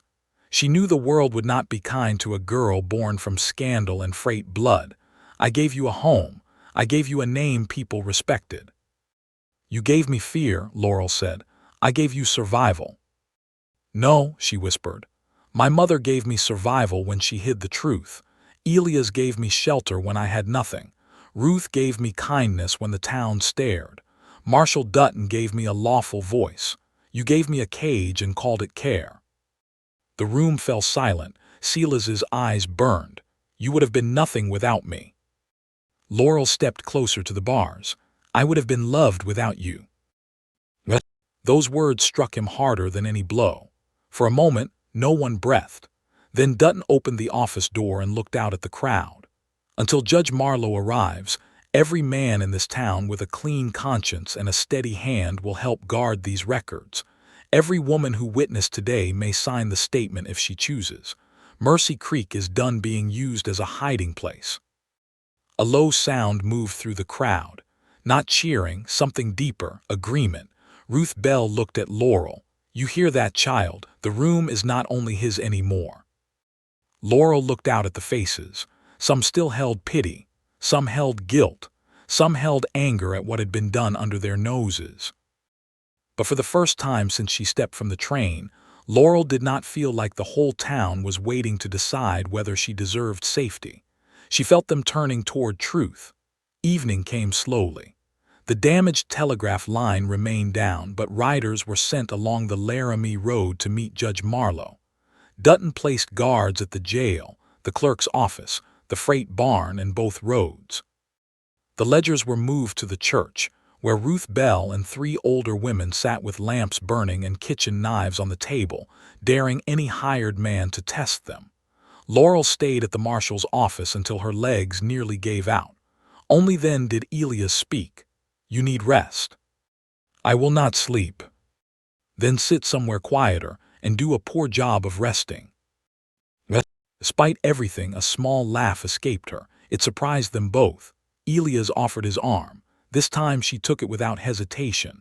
They walked to the churchyard, away from the crowd but still within sight of the guarded door. The sky had turned soft gold behind the hills. Smoke stains marked the town. Broken glass glittered near the telegraph office. The day had left scars everywhere. Laurel sat on the low stone wall beside the church. Elias remained standing until she looked up at him. "You can sit." He lowered himself carefully, wincing from his ribs. She noticed. "You are hurt worse than you admit." "I have been hurt worse than this." "That does not comfort me." "I will work on better answers." She looked down at her hands. Dirt lined her palms. Her nails were broken. The woman who had arrived at the station with a note pinned to her sleeve felt far away, yet painfully close. "Elias," she said, "after tomorrow everything may change. The judge may send me east to settle the estate. There may be trials, papers, people asking questions. My name may not even be Whitaker anymore." He listened quietly. "I do not know who I am supposed to be after all this." Elias looked toward the guarded church door, then back at her. "Maybe you do not have to know by tomorrow." She gave him a sad smile. "You make uncertainty sound gentle." "It is not gentle," he said, "but it is better than a life someone else has already written for you." Laurel's eyes filled again, though no tears fell. "I am afraid that if I leave your ranch, I will lose the only place that ever felt safe." Elias' voice was low. "My door does not close because a judge opens another one." She turned toward him. He held her gaze, steady as the hills beyond town. "You can go settle what needs settling. You can take back your name, your property, your past. You can decide tomorrow that you want a different life entirely. But if you choose to come back to my ranch for a night, a season, or longer than that, there will be a bed by the stove and a dog on the porch acting like he owns you." Her mouth trembled. "And you?" she asked. Elias swallowed. "I will be there too." The sunset light touched his face, showing the dust in the lines around his eyes, the smoke in his beard, the quiet honesty that had frightened her at first because it asked for nothing and meant everything. Laurel reached for his hand. It was the first time she had done so without danger pushing her into it. His fingers closed around hers gently. She looked down at their joined hands and whispered, "I do not know what love is supposed to feel like." Elias did not move. "I only know," she continued, "that when the shot sounded in that barn, I was more afraid of losing you than of dying myself. I know when you leave my sight, the world feels colder. I know your kindness has never once felt like a debt I must pay. And I know that if I am free to choose anything after tomorrow, part of me wants to choose the road back to your valley." Elias' face changed. For a man known for few words, he seemed to lose even those. At last he said, "Laurel, I have no wish to be another claim placed on your life. You are not. I do not want gratitude mistaken for love. It is not." He looked down at her hand in his. His thumb moved once across her knuckles, rough and careful. "Then when the trial is done, and when your choices are truly yours, I would like to ask if you might build a life beside me, not because an agency wrote it, not because danger chased you, because you want to." Laurel's breath caught. The question was not fully a proposal. It was better. It left the door open and placed no lock on the other side. Before she could answer, hoofbeats sounded from the west road. Both of them stood. Marshal Dutton stepped out of the office, rifle in hand. Town guards turned toward the sound. A rider appeared first, then another. Then a dark carriage marked with the seal of the territorial court rolled into Mercy Creek under the last light of evening. Judge Marlowe had arrived early, and behind his carriage rode 3 armed men wearing federal badges. Judge Marlowe stepped down from the carriage before the dust had settled. He was not the grand figure Laurel expected. He was shorter than Elias, older than Marshal Dutton, and dressed in a dark travel coat powdered with road dust. His white beard was trimmed close, and his eyes were sharp beneath heavy brows. He carried no showy manner, no polished speech ready for a crowd. He looked like a man who had spent too many years listening to lies and had learned to save his patience for truth. Behind him, 3 federal officers dismounted. Mercy Creek fell silent. Marshal Dutton crossed the street to meet him. Judge Marlowe. "Aaron," the judge said, glancing at the smoke stains, broken telegraph wire, guarded church, and blackened clerk's office. "Your wire suggested urgency. It did not suggest a war." Dutton's mouth tightened. It became one. Judge Marlowe looked toward Laurel. She stood beside the church wall with Elias near her, her hand still warm from where it had held his. For one moment, the sight of the judge made every old fear rise in her. Men with authority had always meant rooms where she was spoken about instead of heard. Papers had been used to shrink her life. Seals had been used to make lies look clean. Elias seemed to sense it. "You can breathe," he said quietly. Laurel drew in air. Then she stepped forward. "My name is Laurel Ann Whitaker," she said, then paused. Her fingers closed around her mother's letter inside her shawl. "Maybe Laurel Ann Wren, if the records prove what we found today." Judge Marlowe studied her, not unkindly. "I received 2 wires about you, Miss Whitaker. One called you unstable and unlawfully held. The other came from Marshall Dutton and named a list of crimes long enough to keep a court busy for months." "I am not unstable," Laurel said, "and I am not held."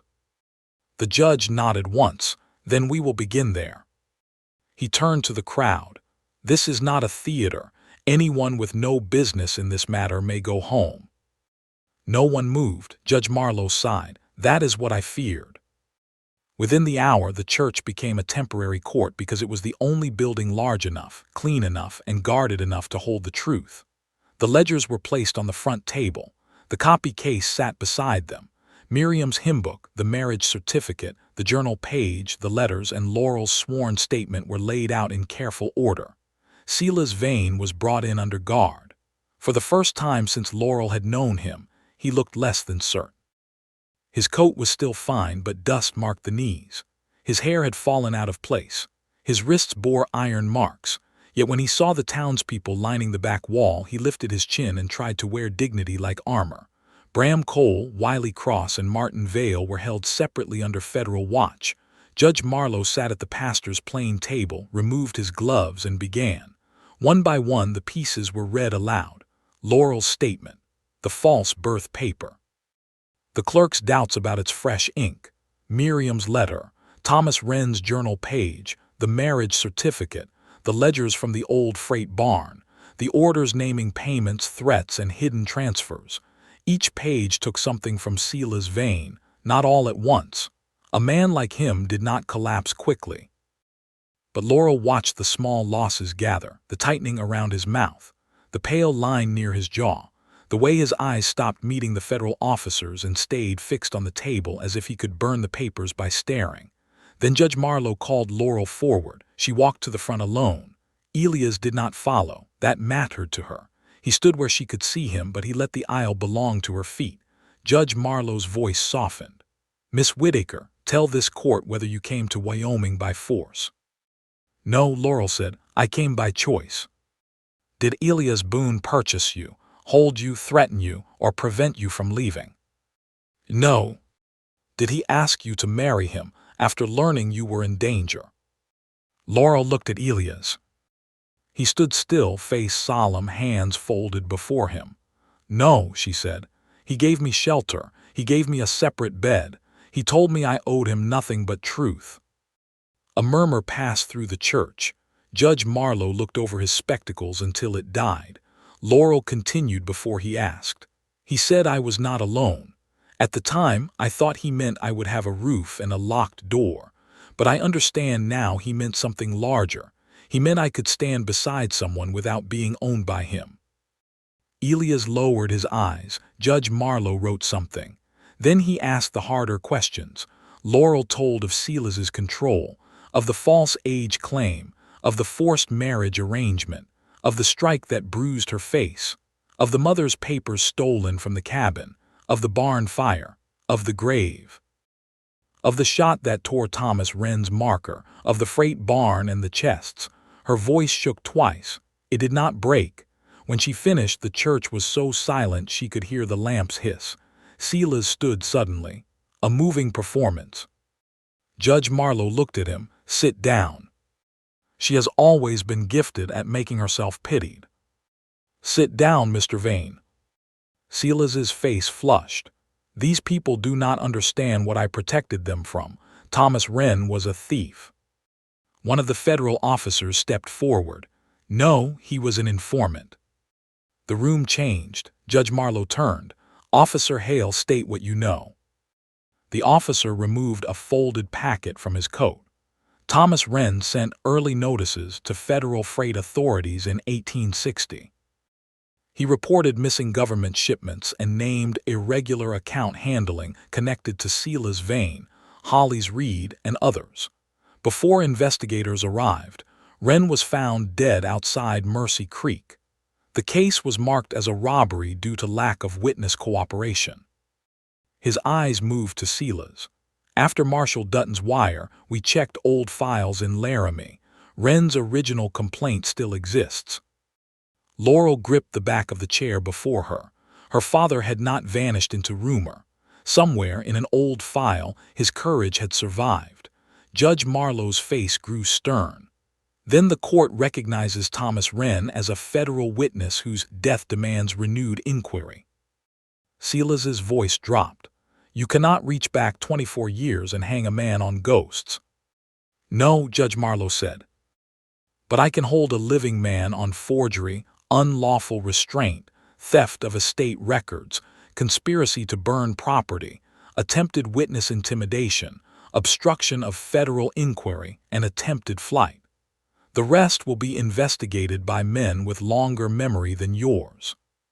For the first time, Silas had no answer. Judge Marlowe turned to Laurel. As for you, Miss Whittaker, this court finds no lawful claim by Silas Vane over your person.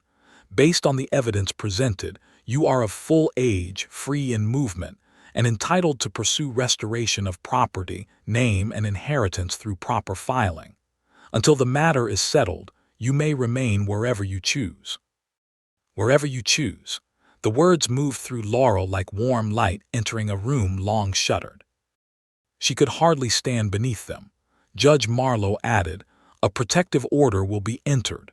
Silas Vane and his agents are forbidden any contact with you. Federal officers will transfer him and the others under guard. Laurel looked at Silas.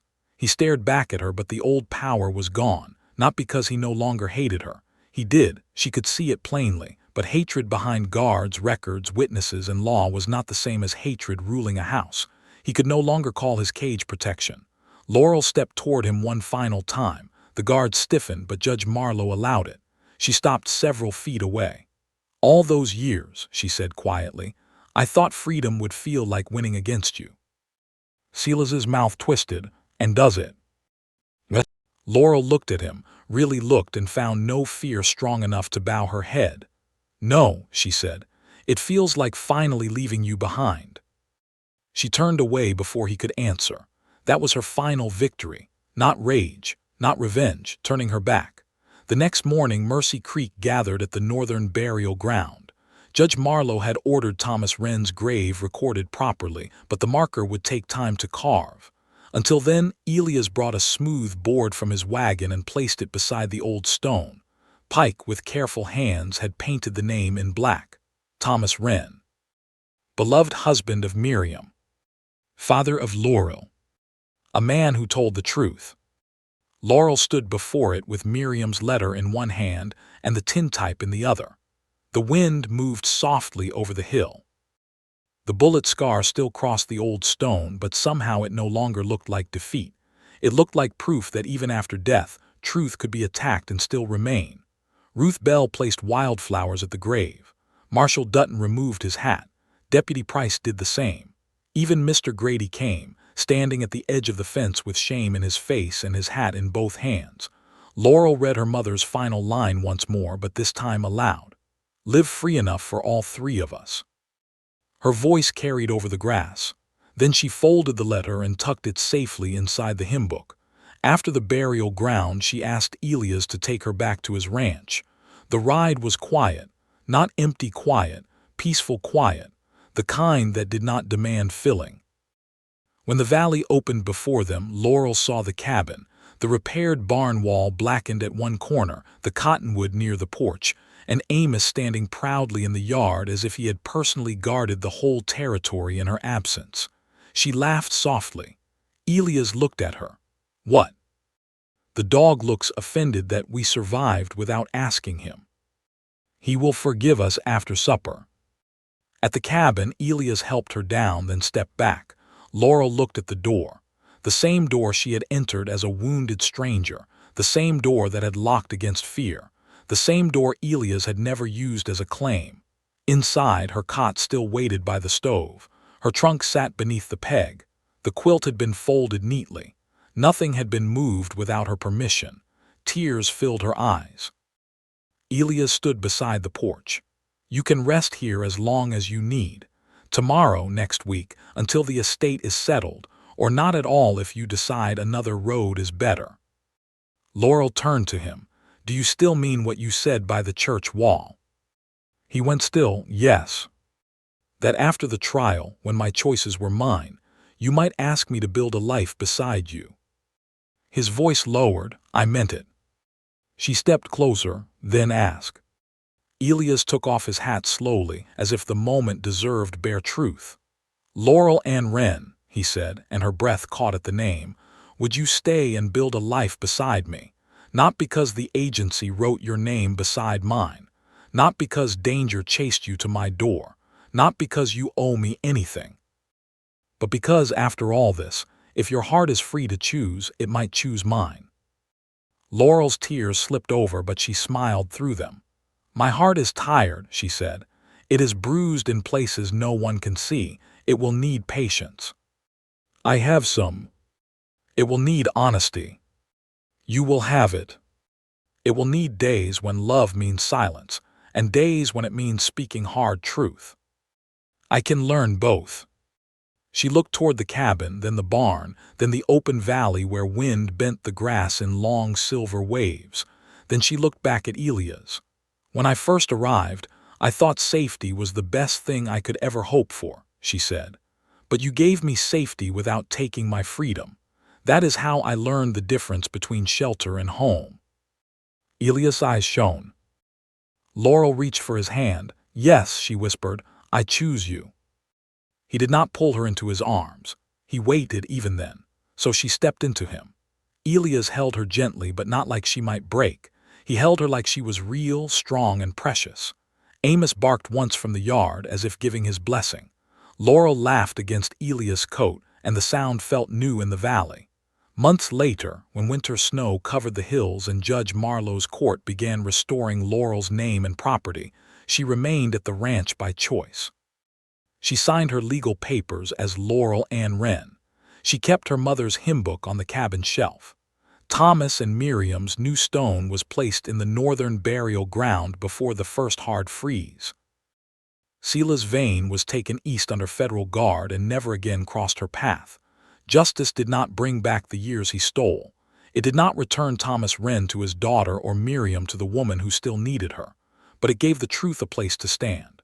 It gave stolen names back to the living and dignity back to the dead. And in the valley north of Mercy Creek, Laurel learned that healing did not arrive like thunder. It came softly, in coffee shared before sunrise, in Amos sleeping by her cot, in Elias knocking before entering even after she told him he no longer had to, in a repaired barn wall, in a hand held during bad dreams, in laughter that surprised her while kneading bread. In the day she moved her trunk from the cot corner to the larger room, not because Elias asked, but because she was ready, spring came bright over Wyoming. On the morning Laurel and Elias spoke their vows beneath the cottonwood tree, there was no agency contract, no fear-driven bargain, no man deciding her future from behind a desk. Ruth Bell stood beside her. Marshall Dutton stood with Elias. The whole valley seemed washed clean by light. When the preacher asked if she came freely, Laurel answered before he finished the question, "I do." Elias smiled then, slow and full, and Laurel thought of the station platform, the note on her sleeve, the bruise on her face, and the lonely cowboy who had looked at all her fear and said the words that began everything.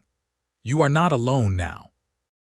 At the wedding supper, as the sun lowered over the grass and the cabin windows glowed warm behind them, Elias touched her hand beneath the table.